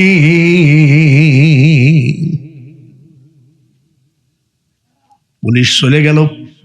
মুসা আলাইহিস সালামের মা মেয়েটাকে বলছে, মা চুলার ভিতর থেকে তোর ভাইয়ের পুরা হাড্ডিগুলো নিয়ে আমি একটু বুকে ধরে কান্দি। শাশুড়িকে বাড়ি থেকে বের করে দিতে বলছি না, তবে তোমার মার পার নিচে জান্নাত। 5-7 লক্ষ টাকা খরচ করে মদিনায় গেলা হজ করতে, যদি একটু মনের মধ্যে কুখিয়াল আসে সব শেষ। আর আমার নবী বলেছে, এই ঠান্ডার ভিতরে বাড়ি যাও, তোমার মা মশারির মধ্যে ঘুমায় আছে, মশারিটা উঠায় একবার মার দিকে ভালো নজরে তাকাও, 70টি কবুলিয়াত হজের নেকি তোমার আমল নামায় সঙ্গে সঙ্গে প্রবেশ করবে। মা জননী নাই রে যাহার, এ ভুবনে তাহার কেহ নাই, মায়ের মতো আপন কেহ নাই। তোমার ভাইয়ের পুরা হাড্ডিগুলো নিয়ে এসো। বোন বলছে আমি যেতে পারবো না। মুসা আলাইহিস সালামের মা চুলার উপরে ঢাকনিটা তুলে দেখে মিটমিট করে হাসতেছে, জোরে কোন মারহাবা। মুসা আলাইহিস সালাম হাসে আর কয়, মা চোখের পানি মুছে ফেলো গো, এই দেখো আমি তোমার মুসা, তোমার এই জ্বলন্ত আগুনের ভিতরে একটা লোম পুড়ে না। এটা নবী, আর ফিরাউন হলো শয়তান। শয়তান যখন মারা যায়, বুঝছেন, জীব জানোয়ার পশু পাখি সবাই মিটিং করছে যে আমরা না খাই মরে যাব, কিন্তু ওই হারামজাদার লাশ খাবো না। এখনো মিশরের জাদুঘরে হা করে তাকায় আছে, একটা মাছিও বসে না। আবার একজন কোরআনে হাফেজ হক্কানি আলেম যখন মারা যাবে, একটা মাছিও বসবে না তার গায়ে। আরে ফিরাউন আর হাফেজ একই নাকি? ইনার গায়েও মশা মাছি বসেনি, ফিরাউনের গায়েও বসেনি, দুজন কি একই? ফিরাউনের গায়ে মশা মাছি বসে নাই, ফিরাউনকে ঘৃণা করে। আর একজন কোরআনে হাফেজ মারা গেলে মশা মাছি বসে নাই, শুধু কোরআনের ইজ্জতে। উঠায় নিয়ে আসলেন, মা ডাক দিয়ে মেয়েটাকে বলছে, মা শোনো, আগুনের ভিতরে যখন পুড়লো না, তোমার ভাই কিন্তু মহামানব, একটা বুদ্ধি করি। বলে কি? মাঝখানে তোমার ভাই মুসা ঘুমাবে, এক পাশে আমি, এক পাশে তুমি। আমি যখন ঘুমাবো তুমি তখন চেতন থাকবা, জাগনা থাকবা। তুমি যখন ঘুমাবো আমি তোমার মা জাগনা থাকবো, চেতন থাকবো। এইভাবে লালন পালন করতে হবে। বাচ্চাটাকে মাঝখানে রেখেছে, এই পাশে বোন আর এই পাশে মা। বোনটা জাগনা আছে রে, আর মুসা আলাইহিস সালামের মা ঘুমাইয়ে গেছে। আমার আল্লাহ স্বপ্নের মধ্যে বলে, ও গো মুসার মা, তোমার এই বুদ্ধিতে বাচ্চা কোনোদিন বাঁচাইতে পারবা না। আমি আল্লাহ বলছি, কালকে একটা সকালে কাঠ মিস্ত্রি ডাকো, কাঠ মিস্ত্রি ডেকে একটা সিন্দুক বানাও, সিন্দুকের মধ্যে তোমার ছেলে মুসাকে ঢুকাইয়ে দাও, তালা মেরে নীল দরিয়ায় ভাসাইয়ে দাও। ভয় পাইও না, আগুনের মধ্যে যেমন তোমার ছেলেকে হেফাজত করেছি, নীল দরিয়ায়ও আমি হেফাজত করব। স্বপ্নটা দেখে সকালবেলায় ঘুম থেকে উঠি কয়, আল্লাহ কোন বিপদে পড়লাম। আমি মেয়ে মানুষ, এখন কাঠ মিস্ত্রি কোথায় খুঁজতে যাব? এটা ভাবতেছে বিছানায় বসে বসে। বাড়ির দরজায় কে যেন চিৎকার করে, মা কিছু বানাবেন নাকি, মা কিছু বানাবেন নাকি? ফেরিয়াল আসেন আপনাদের গ্রামে, মা মাছ নিবেন নাকি, মা শাকসবজি নিবেন নাকি? বলছে মা কিছু বানাবেন নাকি? মুসা আলাইহিস সালামের মা বলে, কি দা, আমাদের এখানে তো কোনো ফেরিওয়ালা আসে না। দরজা খুলে দেখে লম্বা পাগড়িওয়ালা, জুব্বাওয়ালা, কাঁধের উপর একটা ব্যাগ। বাবাজি আপনি কি বলছেন? বলে মা কিছু বানাবেন। বলে আপনি কি করেন? বলে মা আমি কাঠ মিস্ত্রি। সুবহানাল্লাহ। কাঠ মিস্ত্রি কোথায় খুঁজবে? বাড়ির সামনে হাজির। বলে আপনি কি বানাতে পারেন? বলে মা কেউ যদি শিশু বাচ্চা নিয়ে বিপদে পড়ে থাকে, আমি এমন একটা সিন্দুক বানিয়ে দিব গো, সিন্দুক এই নীল দরিয়ায় ভাসায় দেবেন, একটু পানিও উঠবে না।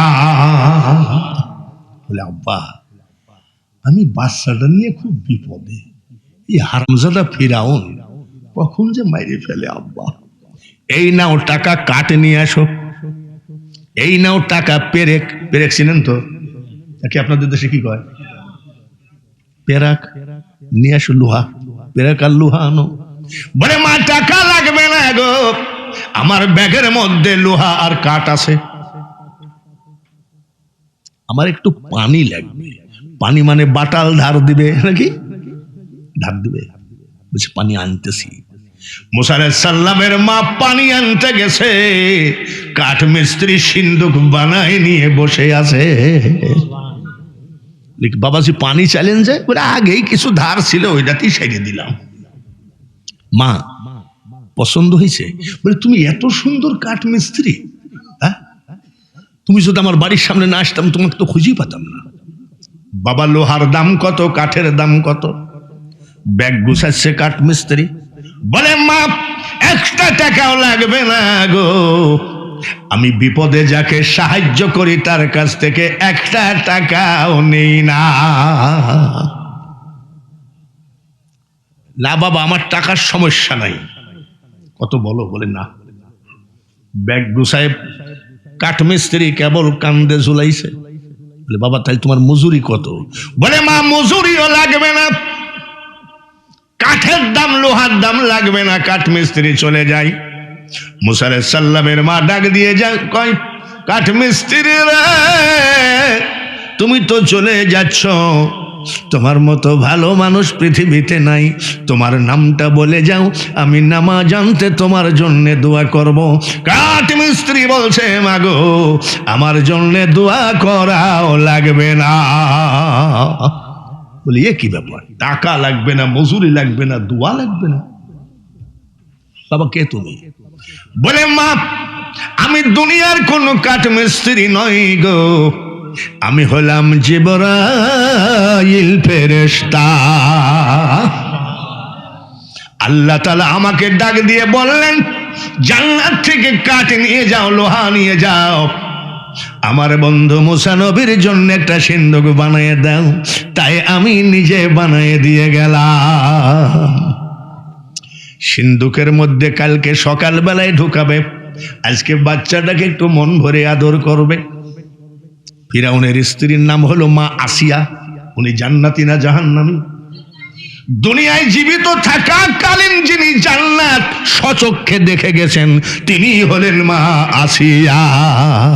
কিন্তু কাফেরের স্ত্রী, স্বামী স্ত্রী দুইজন শুয়ে আছে, কাফেরের পাশে জান্নাতি মেয়ে শুয়ে আছে। স্বপ্নের ভিতরে আমার আল্লাহ তাআলা বলে আসিয়া সুবহানাল্লাহ বলে, হলো না? আরো জোরে কোন সুবহানাল্লাহ।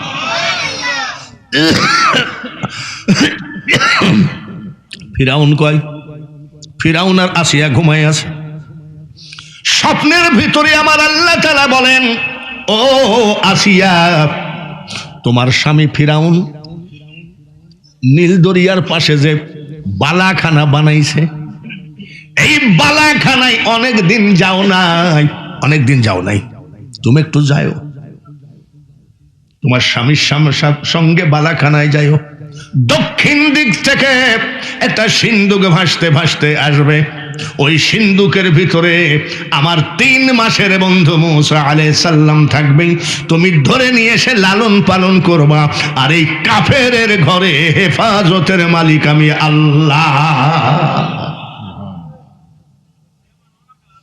যাই হোক, প্রথম যখন আসলাম 10 থেকে 12টা লোক, তাই মাবুদ আমি আসছি 600 মাইল দূর থেকে, যদি মাইলে একটা করে লোক পাইতাম তাও তো 600 হতো। লোকের যা ভাব, যাই মোটামুটি এখন একটা ভাবের মধ্যে আসছে। আর অতিরিক্ত ঠান্ডা তো, তাই না? যতই চাপ দেই মানুষকে।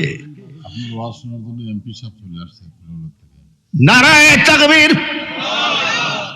আমার ওয়াজ শোনার জন্য এমপি সাহেব চলে আসছে, বলেন মারহাবা। আল্লাহ তাআলা কবুল করেন, সবাই বলি আমি। আর এই লোকটা তো গতবার পরিচয় হয়েছিল না, এবার বুঝলাম যে মাল খাঁটি। সুবহানাল্লাহ। এবার এ দুনিয়া দেখতে সুন্দর রে মানুষ, শুধু মায়ার ঘর, আইসো একা যাইবা একা, কিসের অহংকার রে বলো, কিসের অহংকার।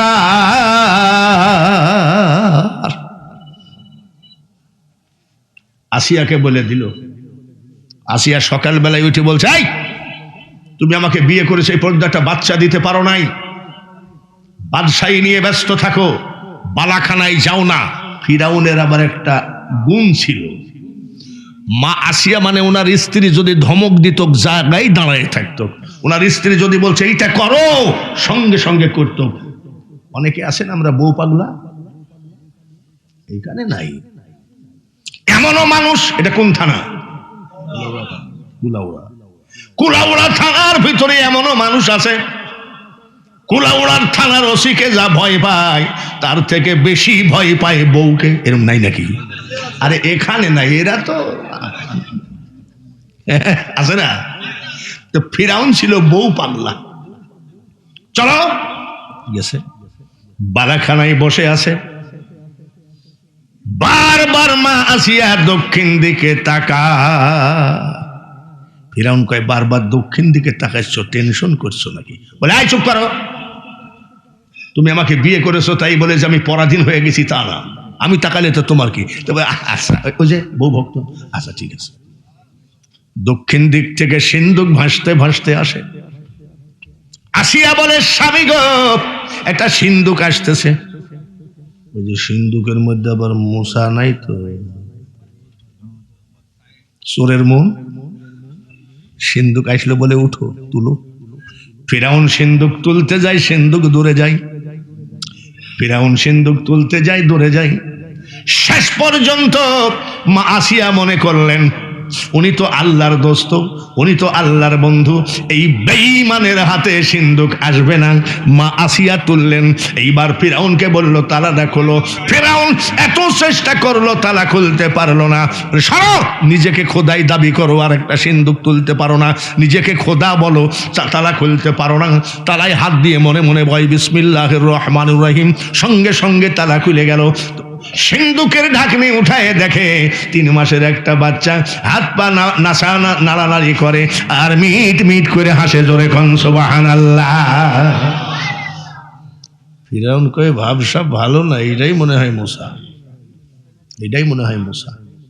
আসিয়া কয় মারি দেখো, 80,000 তো মারিছো, এই বাচ্চা মেরে দেখো। এতদিন বিয়ে করেছে, একটা বাচ্চা দিতে পারছো আমাকে? মানুষে কত টিটকারি মারে, নিঃসন্তান। তুমি আজকে ডিক্লার দিবা যে আসিয়া বাচ্চা প্রসব করেছে, ডিক্লার দিবা। ফিরাউন বলছে আচ্ছা ঠিক আছে। ফিরাউন চারিদিকে ডিক্লার দিয়ে দিল আমার স্ত্রী আসিয়া বাচ্চা প্রসব করেছে। এলাকার জনগণ কাতারে কাতারে আসে বাচ্চা দেখতে। মা আসিয়া রাজভান্ডার থেকে সোনা দানা হীরা মণি মুক্তা দিয়ে দেয়। ফিরাউন বলে অত দান করলে দেশে অভাব হবে। বলে আরে চুপ করো, দান করবো না মানে এতদিন পর আমার বাচ্চা হয়েছে। আসিয়া চিন্তা করছে আল্লাহ যখন আমাকে স্বয়ং স্বপ্নে বলেছে তোর গোষ্ঠী আমি সাফ না করে দুনিয়া থেকে যাচ্ছি না। এবার বলছে ছেলে, কার ছেলে, কোথার থেকে আসছে, একটু দুধ খাওয়ার ব্যবস্থা করো। চারিদিকে বাদশা ফিরাউন ডিক্লার দিল আমার ছেলেকে যে দুধ খাওয়াইতে পারবে তার সরকারি ভাতা দেওয়া হবে, সরকারি তার ছেলে মেয়ে থাকলে তাদের ভাতা দেওয়া হবে। সরকারি বেতন নেওয়ার জন্য অনেক মারা এসে মুসা নবীকে কোলে করে মুখে দুধ দেয়, মুসা নবী মুখ বন্ধ করে দেয়। আসিয়া বলছে ছেলে যদি মারা যায় তোমার সাথে বোঝাপড়া আছে, তুই এখন ছেলে না খাইলে কি করবে? মুসা আলাইহিস সালামের খালা স্বচক্ষে দেখে বাড়ি চলে গেল। মুসা আলাইহিস সালামের মা জিজ্ঞাসা করে বোন রে আমার ছেলে কোথায়? বলে তোমার ছেলে এখন ফিরাউনের ঘরে, যেখানে বাঘের ভয় সেখানে কি হয়। তাই নাকি? বলে হয়। আল্লাহ যে আমাকে স্বপ্নে বললো যে হেফাজত করব, বলে তাড়াতাড়ি চলো যাই, সরকারি বেতন নাও, সরকারি ভাতা নাও, সরকারি খাও, নিজের ছেলেকে নিজে লালন পালন করো, কিন্তু পরিচয় দিও না। মুসা আলাইহিস সালামের মা চলে গেল। মুসা আলাইহিস সালামের পার্শ্বে দাঁড়ানোর সাথে সাথে মার দিকে তাকায় 3 মাসের বাচ্চা মুস্কি মুস্কি হাসে। মা আসিয়া কয় এটা তার মা, তাতে কোনো সন্দেহ নাই।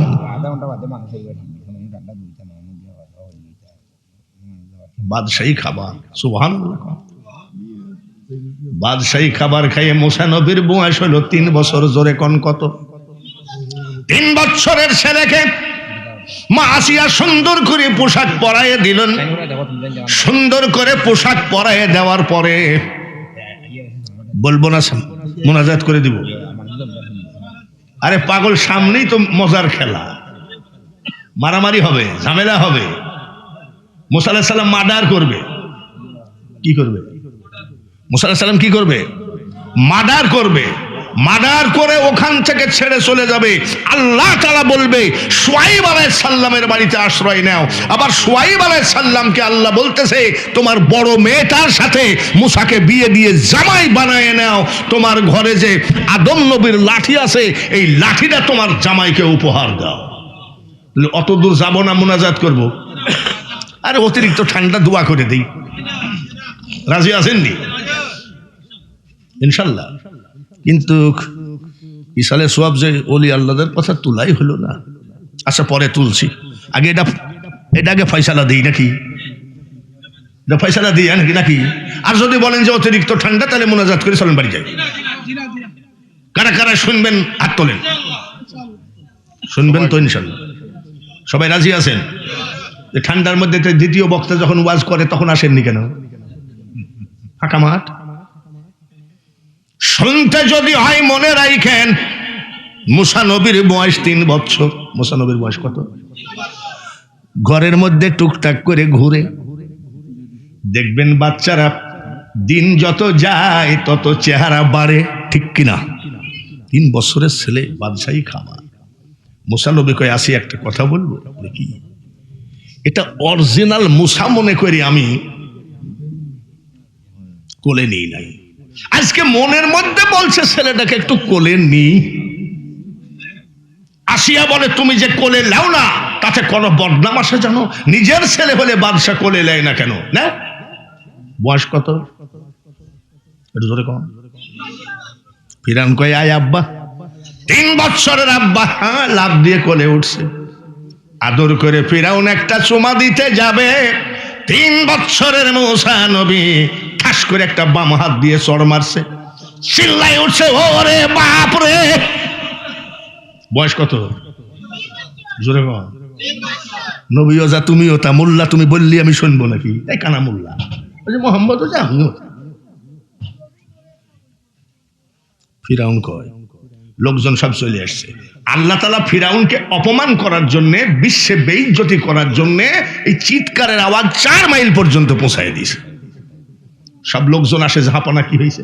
আসিয়া কয় বলো বলো যে চড় মারছে তোমার মান ইজ্জত থাকবে? তুমি যে খোদা বলো মানুষকে। বলছে কি বলবো? বলো যে আমার ছেলে মুসা আমাকে এমন আদর করেছে আমি আনন্দে চিৎকার করেছি। বলো। বলছে ভাই আপনারা কিছু মনে করেন না, আপনারা যান, আমার ছেলেটা খুব আদর করেছে আমাকে। লোকজন চলে গেল।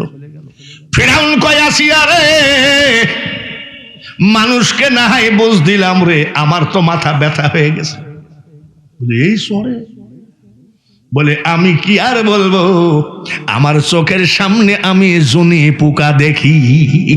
জুনি পোকা চিনেননি? আপনাদের দেশে জুনি পোকা কয়, জুনি পোকা দেখি। এই পর্যন্ত মাহফিলটা ফিরাউন মুসার কাহিনী এখানে রাখলাম, কিন্তু শেষ আমি করবই, ওয়াদা দিলাম। ভাইরা বন্ধুরা রে, কি নাম মেম্বার? কি মেম্বার? লিটন মেম্বার। গতবার এই মাহফিলে আসছিলাম, আপনারা চিনেন নাকি? বাঙালি হুজুরকে চিনেননি? এই লিটন মেম্বারের একা মাহফিল হয় না কোনোদিন। ইসলাম কি বিএনপির না জামাতের? জোরে বল। জামাত তো মনে করে আমাদের ইসলাম। কোরআন কারোর ব্যক্তিগত নয়, গোরস্থান কারোর ব্যক্তিগত নয়, কারোর ব্যক্তিগত নয়। আজকের যে ইসালে সোয়াব মাহফিল এটা কারোর ব্যক্তিগত নয়, হয়তো বা লিটন মেম্বারের নেতৃত্বে হয় এইটা, কিন্তু সবার সহযোগিতা আছে কিনা?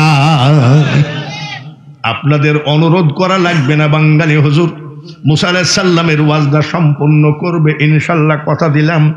আপনাদের কাছে অনুনয় বিনয় করে বলি, সব জায়গারই একটা খরচ আছে, এত লাইটিং প্যান্ডেলিং।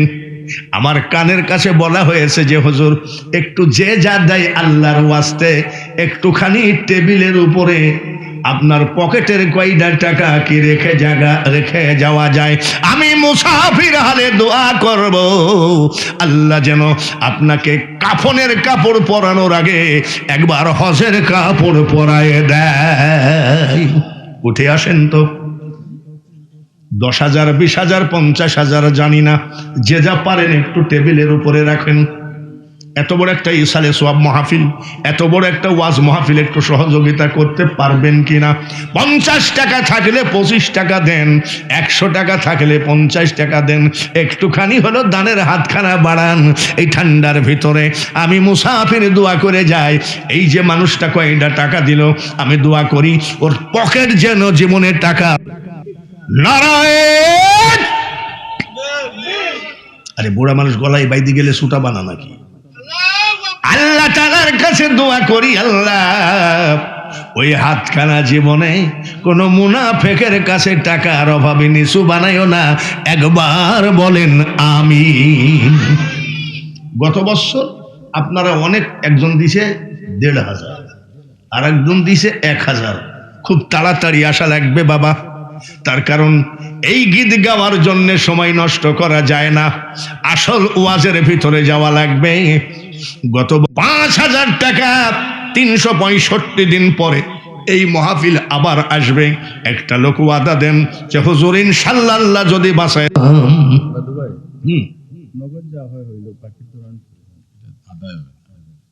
যাবেন। আপনারা কেউ বিরক্তি হবেন না, উনি আমাদের দাওয়াতি মেহমান, আমরা দাওয়াত করেছি তাই তো আসছে, জোরে বলেন ঠিক কিনা? তুমি কয়টা একটু আপনাদের সালাম বিনিময় করবে, আর কিছু না। আমি মাইকটা ছেড়ে দিলাম, আর দান কিন্তু আপনাকে করাই লাগবে, 10 টাকা হলেও করা লাগবে বলে দিলাম।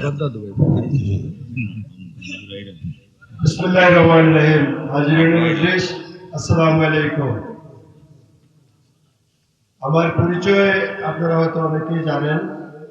আমার নাম শওকতুল ইসলাম শফু। আমি ওয়াজ মাহফিল হিসেবে এটা বলতে চাচ্ছি না, তারপরেও আমার বন্ধু আপনাদের এই ওয়াজ মাহফিলের সম্ভবত সভাপতি এস.এম. জামান মতিন সাহেব, আমার একসাথে আমরা লেখাপড়া করেছি। ওনার বলছেন আসেন একটু কথা বলে যান। আপনারা আমার জন্য সবার দোয়া করবেন, আগামীতে যেন আমি এই কুলাউড়ার উন্নয়নে আপনাদের পাশে থাকতে পারি। আপনাদের ভালোবাসা চাচ্ছি, আপনাদের দোয়া চাচ্ছি। আপনারা সবাই আমার জন্য দোয়া করবেন। সবাই ভালো থাকবেন। আসসালামু আলাইকুম। লজ্জা করা উচিত। আমি কি আমির হামজা?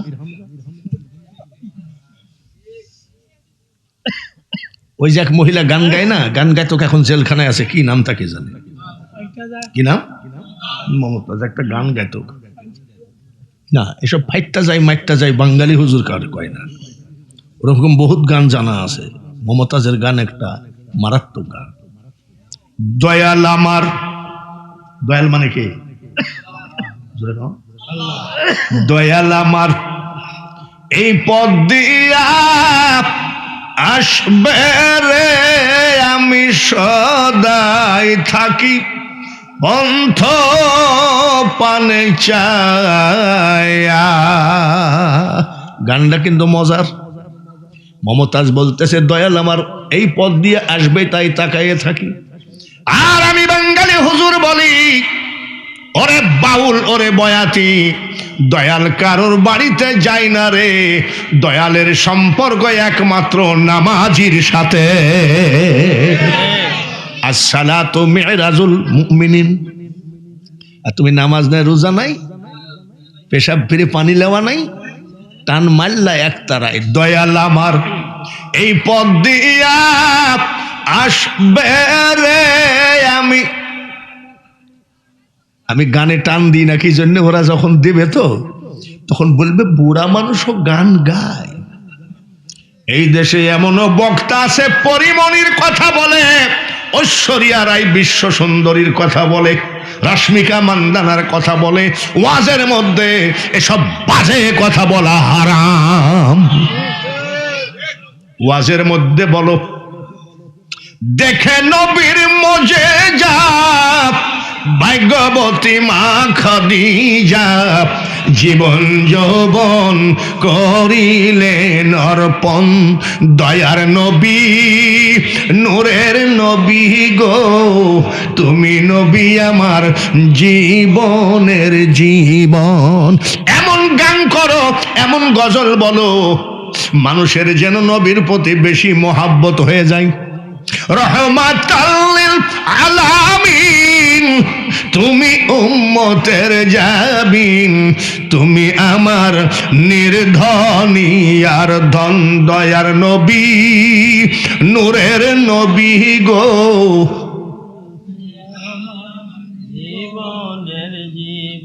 আমি এইসব গান বলি, কোন না জায়েজ, ওই যে ফাইটটা যায় কইল না, বন্ধু আইবা একদিন আইবা রে, সেদিন আইসা বন্ধু আমায় পাবা না। এইসব না জায়েজ গান, ওসব না জায়েজ গান আমিও জানি, কিন্তু ওয়াজের জন্য তো নয়, ওয়াজের মঞ্চে তো নয়। জোরে বলেন ঠিক কিনা?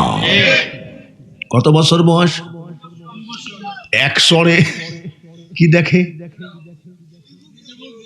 কিনা যিনি পুক কয় আপনাদের দেশে। আসিয়া বলে এসব বাজে কথা বইল না, নিজেকে খোদাই দাবি করো আর 3 বছরের একটা বাচ্চার সহ্য করতে পারো না। কি বলবো, এটাই মুসা। আসিয়া তুমি যাই বলো এটাই মুসা, বলে খালি মাইরিয়ে দেখো কি করি তোমার। বাদশাহী খানা খেয়ে মুসা আলাইহিস সালাম 30 বছর বয়স হয়ে গেল। কয় বছর?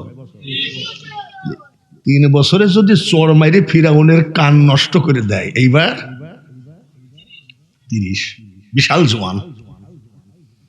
বাংলাদেশে বাস করে রোহিঙ্গা, বাংলাদেশে বাস করে বিহারি, বাংলাদেশে বাস করে রিফিউজি, নানান দেশের নানান জাতি বসেছি এক ঠাই, পাঞ্জাবি বিহারি আর বাঙালি ভাই। হযরতে মুসা আলাইহিস সালাম ছিলেন 60 লক্ষ বানি ইসরাইলের নেতা। ওখানে কিবতি বলে একটা জাতি ছিল, কিবতি, তুরস্কে থেকে আসতো, তাদেরকে বলা হয় তুর্কি। এই কিবতিরা আজীবন বেয়াদব, এরা মারামারি করার ওস্তাদ। কিন্তু বানি ইসরাইল মুসা আলাইহিস সালামের কওম এত ভদ্র মানুষ, জীবনে গালি জানে না, জীবনে কারোর সামনে লাঠি উঁচু করতে জানে না। কিবতিরা আজীবন মারামারি করে, নীরবে সহ্য করে বানি ইসরাইলরা। ওরে মানুষ, তোমাকে এত অত্যাচার করে তুমি সহ্য করো, একদিন কিন্তু তোমারও দিন ফিরবে। কিবতি বেয়াদব বানি ইসরাইলের একটা মানুষকে মাইরে, মুরব্বীকে মাজার হাড় ভেঙে দিছে। বানি ইসরাইলের লোকজন কয় আর সহ্য করব কত। ওই লোকটাকে সঙ্গে করে গেছে, হে মুসা, আপনি এতদিন ছোট ছিলেন কিছু বলি নাই, আমরা আর নীরবে মায়ের খাবো কত। কিবতিরা এত বড় বেয়াদব, আমাদের বানি ইসরাইলের ওই মানুষটার মেরে হাড় ভেঙে দিল। মুসা আলাইহিস সালাম বলছে, কে? ওই লোকটা। মুসা আলাইহিস সালামের গায়ে কত শক্তি আল্লাহ দিয়েছিলেন, গিয়ে একটা ঘুষি মারার সাথে সাথে ওই কিবতি মানুষটা 16 টুকরা হয়ে গেছে। কত? 16 টুকরা। কিবতিরা প্রধানমন্ত্রী হামানের কাছে বিচার দিল, ফিরাউনের কাছে বিচার দিল মুসা, কিবতির এক লোককে ঘুষি মারি 16 টুকরা। হামান বলতেছে, ফিরাউন দুধ দিয়ে কাল সাপ পুষতেছ, দেখো কি করছে।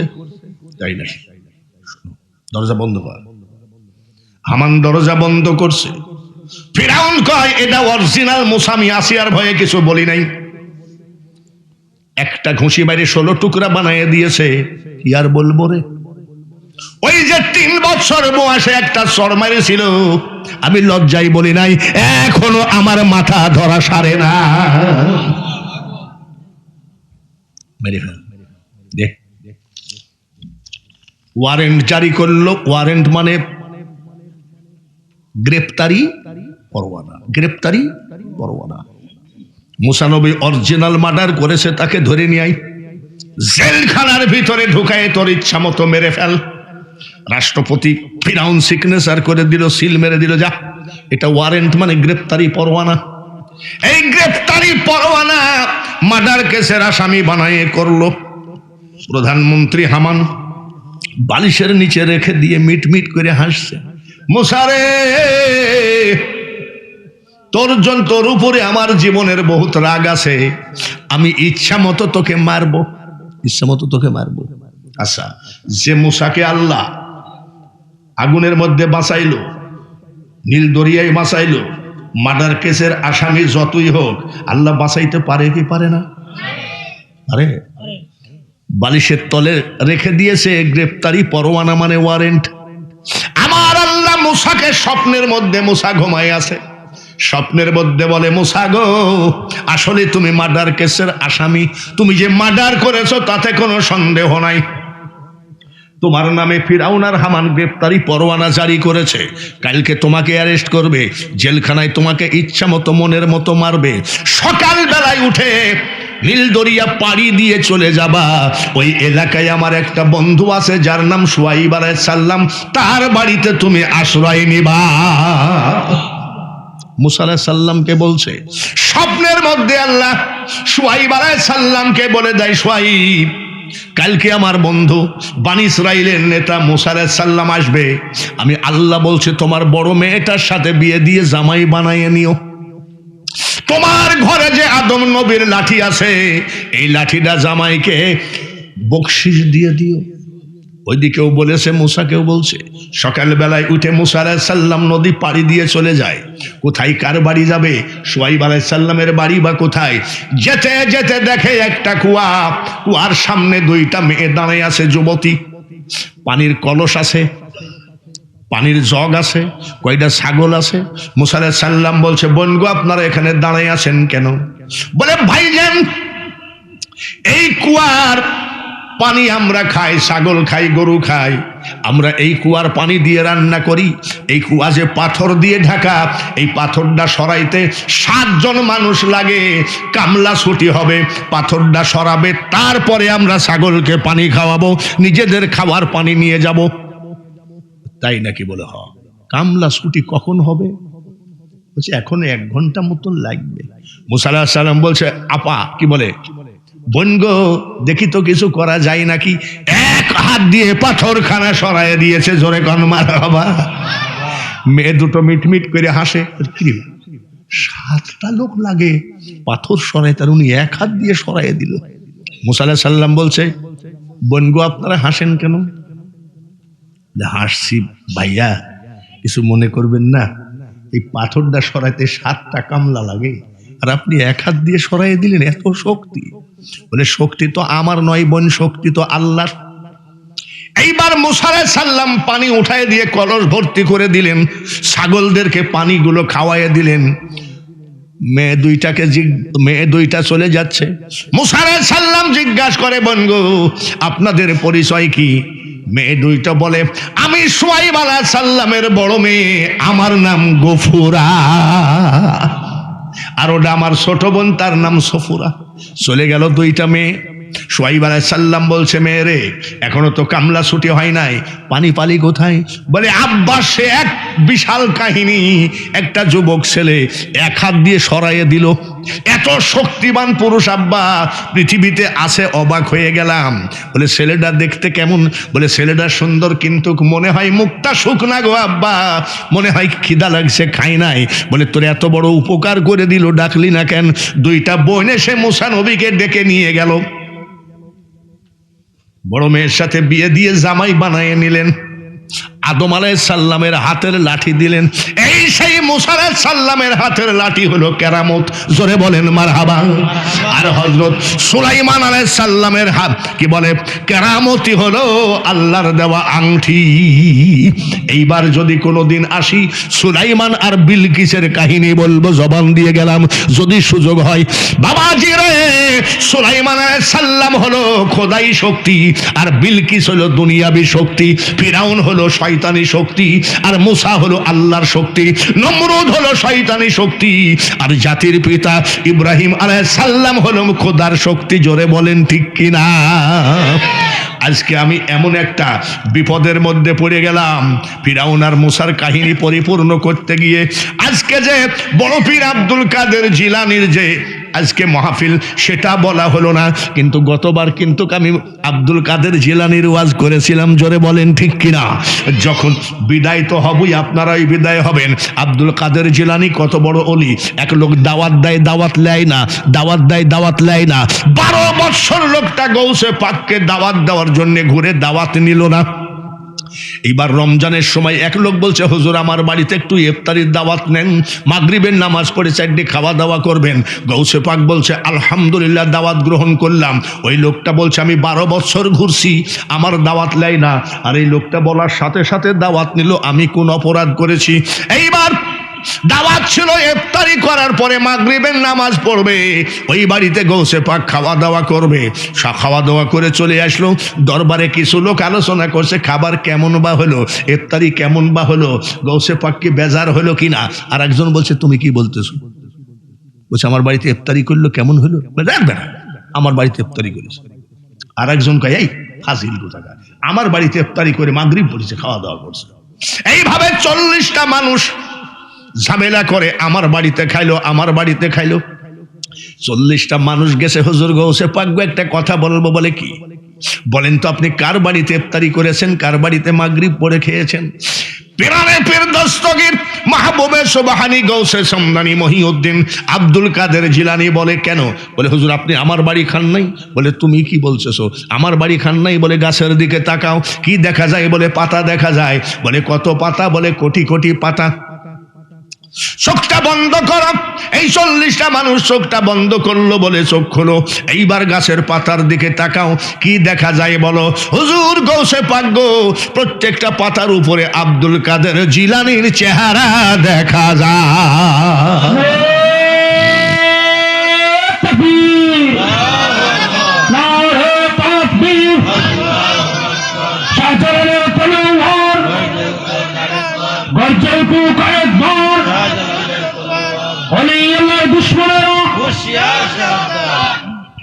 বাইরে আমার বন্ধুরা, বলে কত পাতা? কোটি কোটি। কি দেখা যায়? কোটি কোটি পাতার উপরে আপনার চেহারা মোবারক দেখা যায়। গৌসে পাক ডাক দিয়ে বলে বাবারে, আমি এক আব্দুল কাদেরের চেহারা যদি কোটি কোটি পাতার উপরে দেখা যায়, তাহলে এক বাড়িতে একই টাইমে 1000 বাড়ি দাওয়াত খাওয়া কোনো ব্যাপার না। আলহামদুলিল্লাহ। এইবার সবাই যে যেদিকে আছেন ভিতরে একটু আসার চেষ্টা করেন। দায় আদবের সাথে নবীজিকে আমরা একটু সালাম দিতে চাই। ইয়া নবী সালাম, ইয়া রাসূল সালাম, ইয়া হাবিব সালাম আলাইকা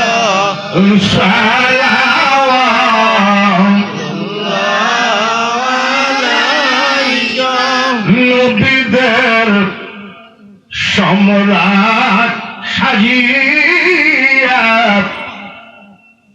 আসিলেন ধরায় নামিয়া, উম্মতদেরকে ইয়তীম বানায়া ঘুমালেন সোনার মদিনা। জোরে জোরে ইয়া নবী সালাম আলাইকা, ইয়া রাসূল সালাম আলাইকা, ইয়া হাবিব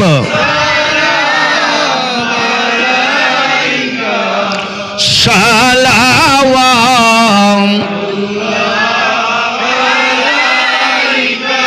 মরণে আমরা থাকি একা,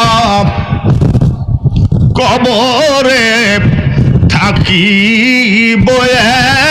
একা, হাসরে উঠি একা, সেদিন দয়া করে নবীজি দিও গো দেখা। ইয়া নবী সালাম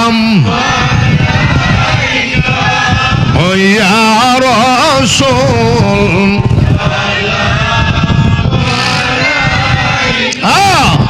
ইয়া হাবিব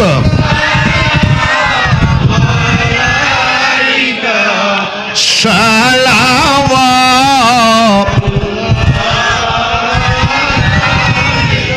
ইয়া রাসূলুল্লাহ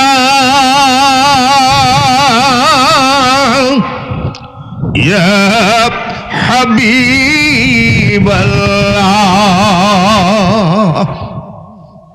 আমাদের মনের বেদনা নবী গো বুঝাইলে কেউ তো বোঝে না, শুনাইলে কেউ তো শোনে না।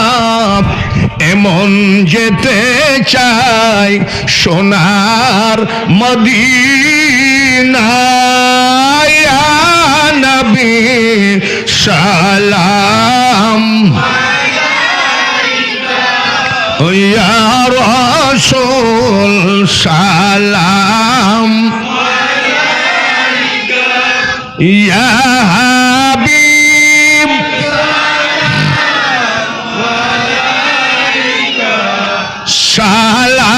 সালাওয়াত। আমরা যে নবী গো আপনার দিওয়ানা, এমন যেতে চাই সোনার মদিনা। কোন পথে হব রওয়ানা বলে দেন ওগো শাহে মদিনা, ইয়া নবী সালাম ও ইয়া রাসূল সালাম ইয়া হাবিব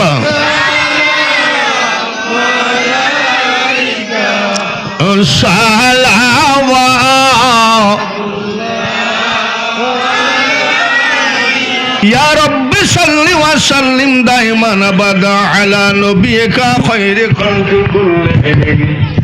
বেজায় রব মেরে দরুদ সালাম বরগজিদা নবী পর আপনি মোদাম সবাই পড়ি।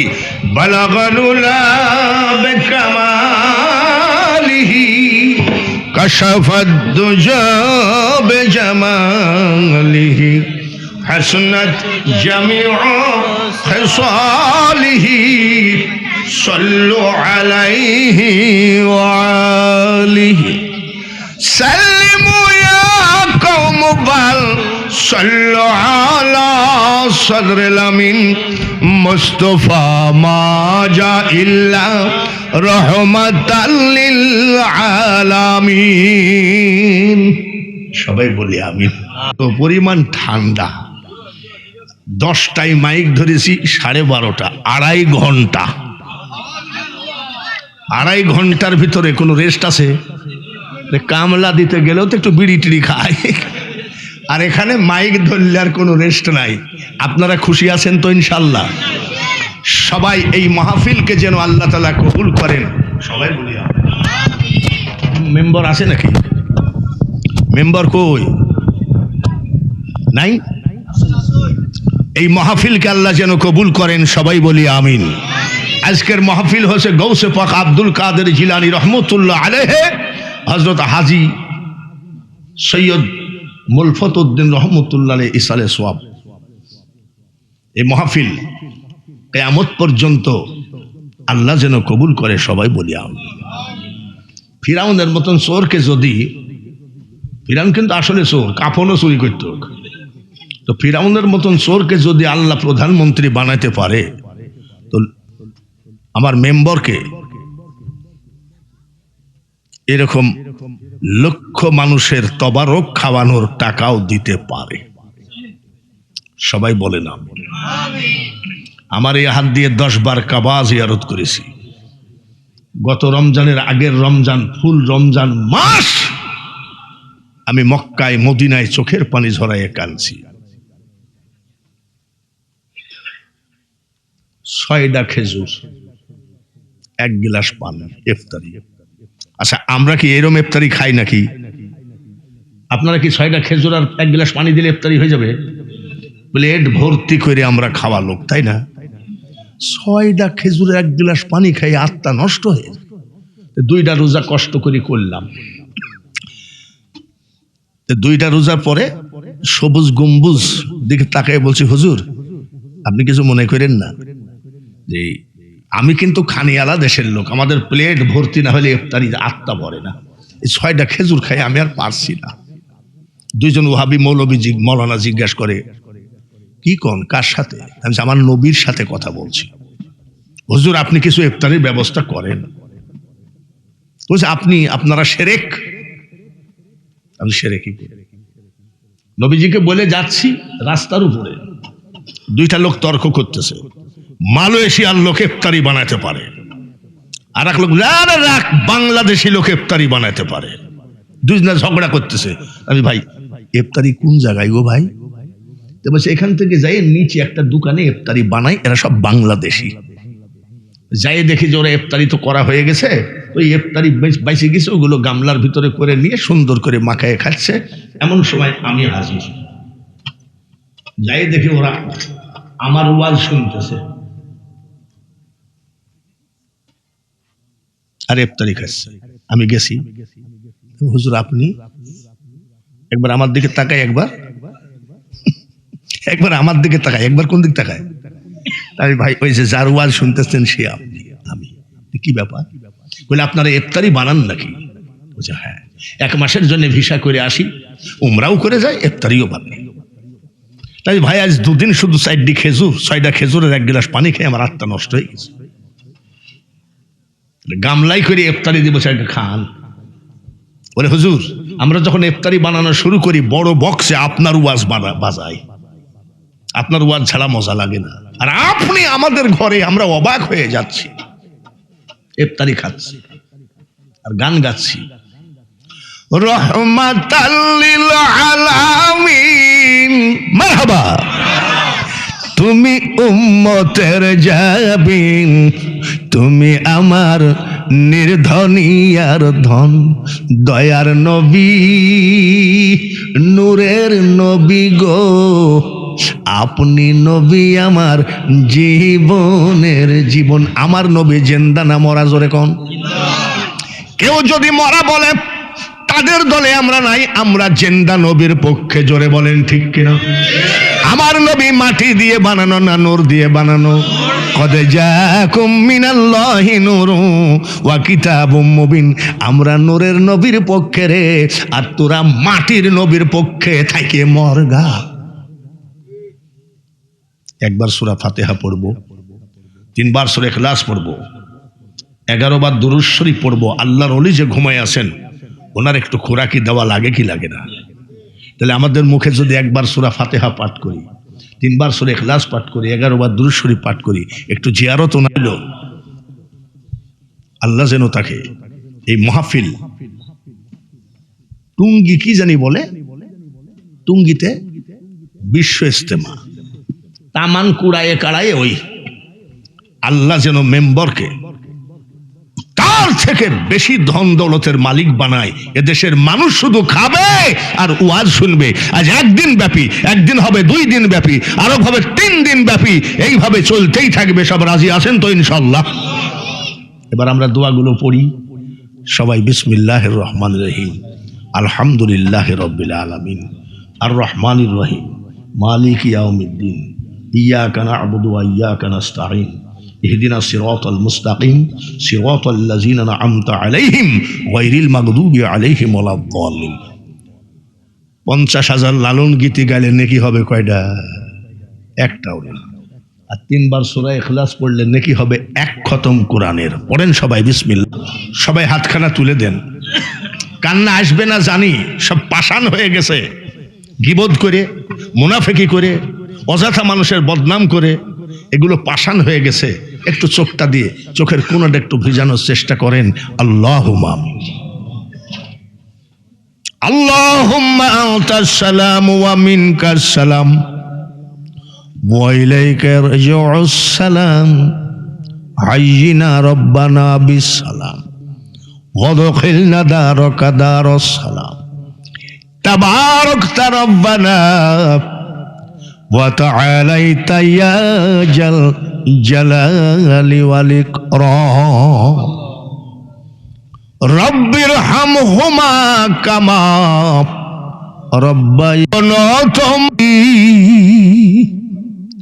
ঠাই দিও গো মাওলা ও গো দয়াবান, তুমি মেহেরবান, তুমি মেহেরবান। কত কষ্ট। আয় রব্বুল আলামিন,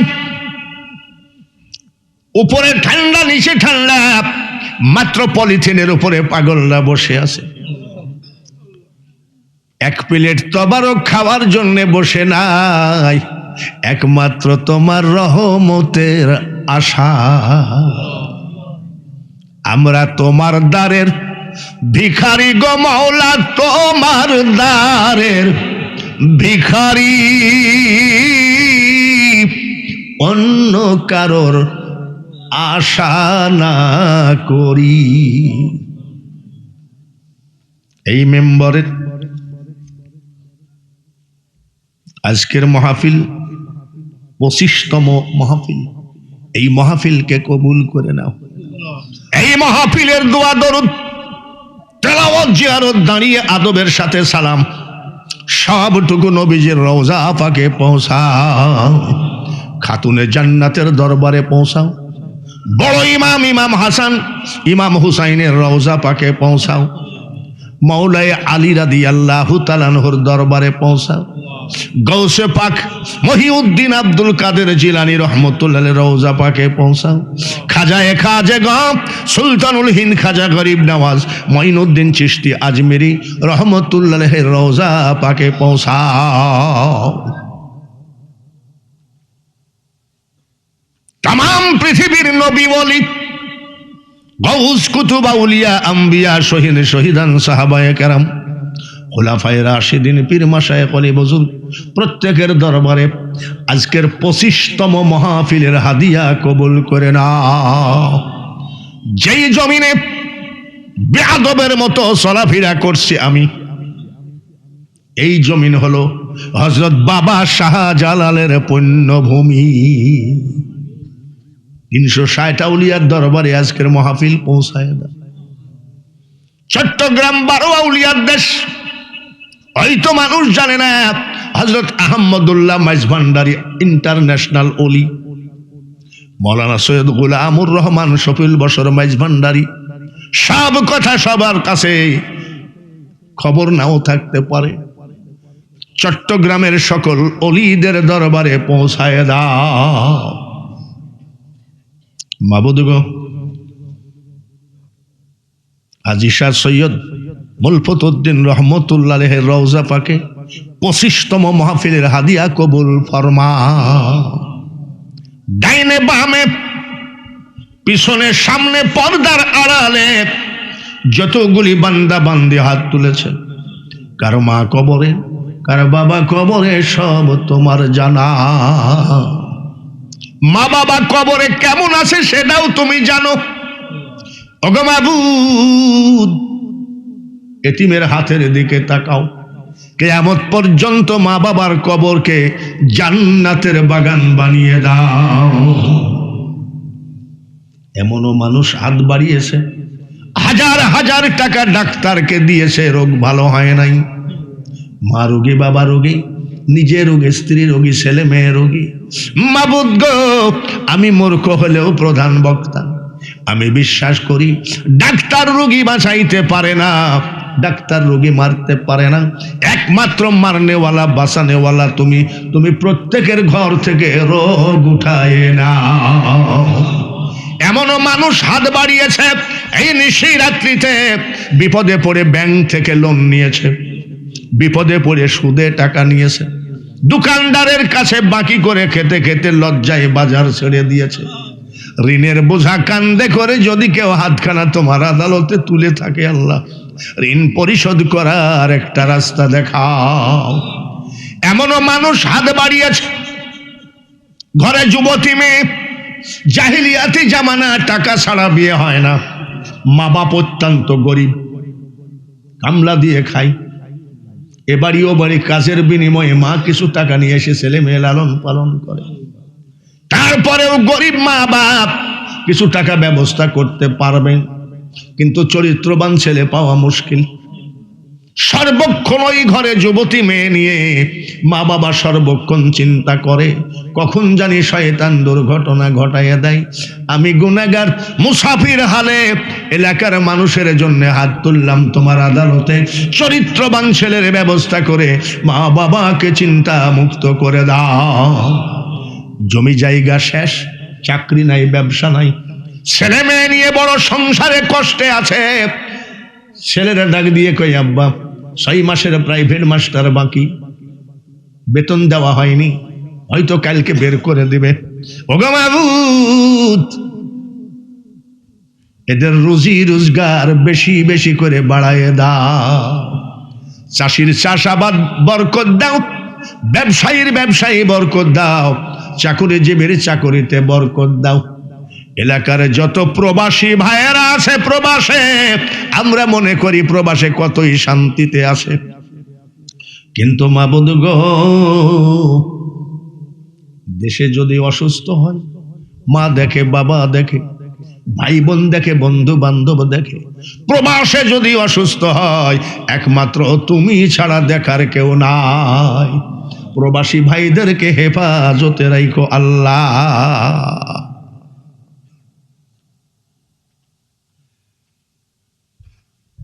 মাত্র কয়েকদিন আগে মেম্বার সাহেবের ভাই মারা, মাবুদ গো, গৌসে পাকের চেহারার দেখায় জান্নাতুল ফেরদাউস দিয়ে দিও।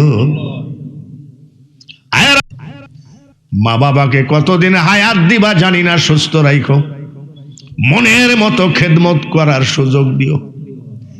মেম্বারের স্ত্রী, মেম্বারের ছেলে সন্তানগুলোকে আল্লাহ তরিকতের আলোয় আলোকিত করে না। আমি যেন শুনতে পাই মেম্বার সপরিবারে তোমার হাবিবের মেহমান হয়েছে, কাবার মেহমান হয়েছে, আজমিরের মেহমান, খাজা গরিব নওয়াজের মেহমান হয়েছে।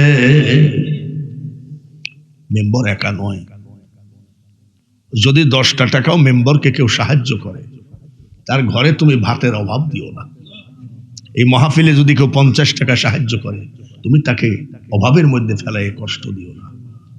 এই মেম্বার আজ কতদিন ধরে পেরেশানির মধ্যে আছে, যা কিছু তবারক বানিয়েছে, মেম্বারের তবারককে, আজকের এই 25তম মাহফিলের তবারককে তুমি জান্নাতি খাবার হিসাবে কবুল করে নাও।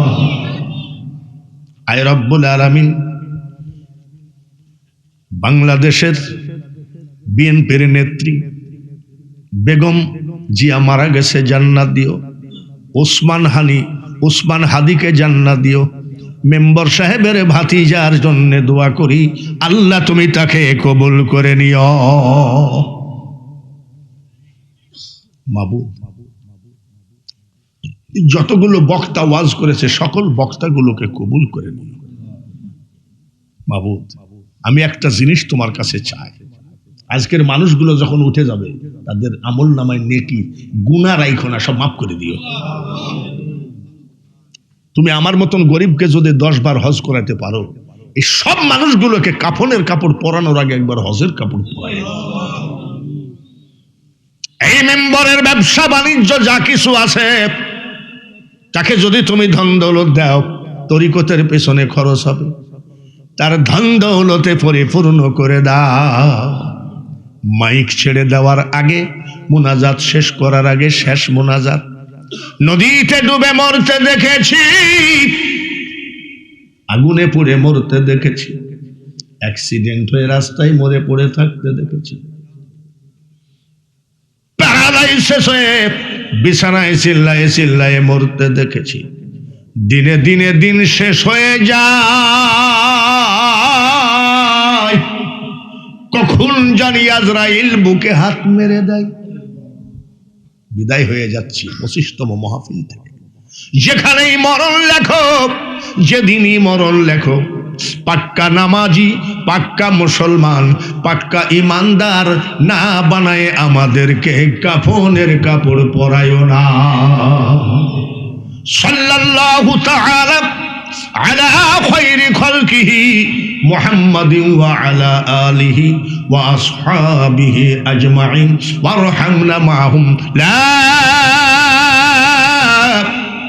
ইলাহা ইল্লাল্লাহু মুহাম্মাদুর রাসূলুল্লাহ। আসসালামু আলাইকুম ওয়া রাহমাতুল্লাহ।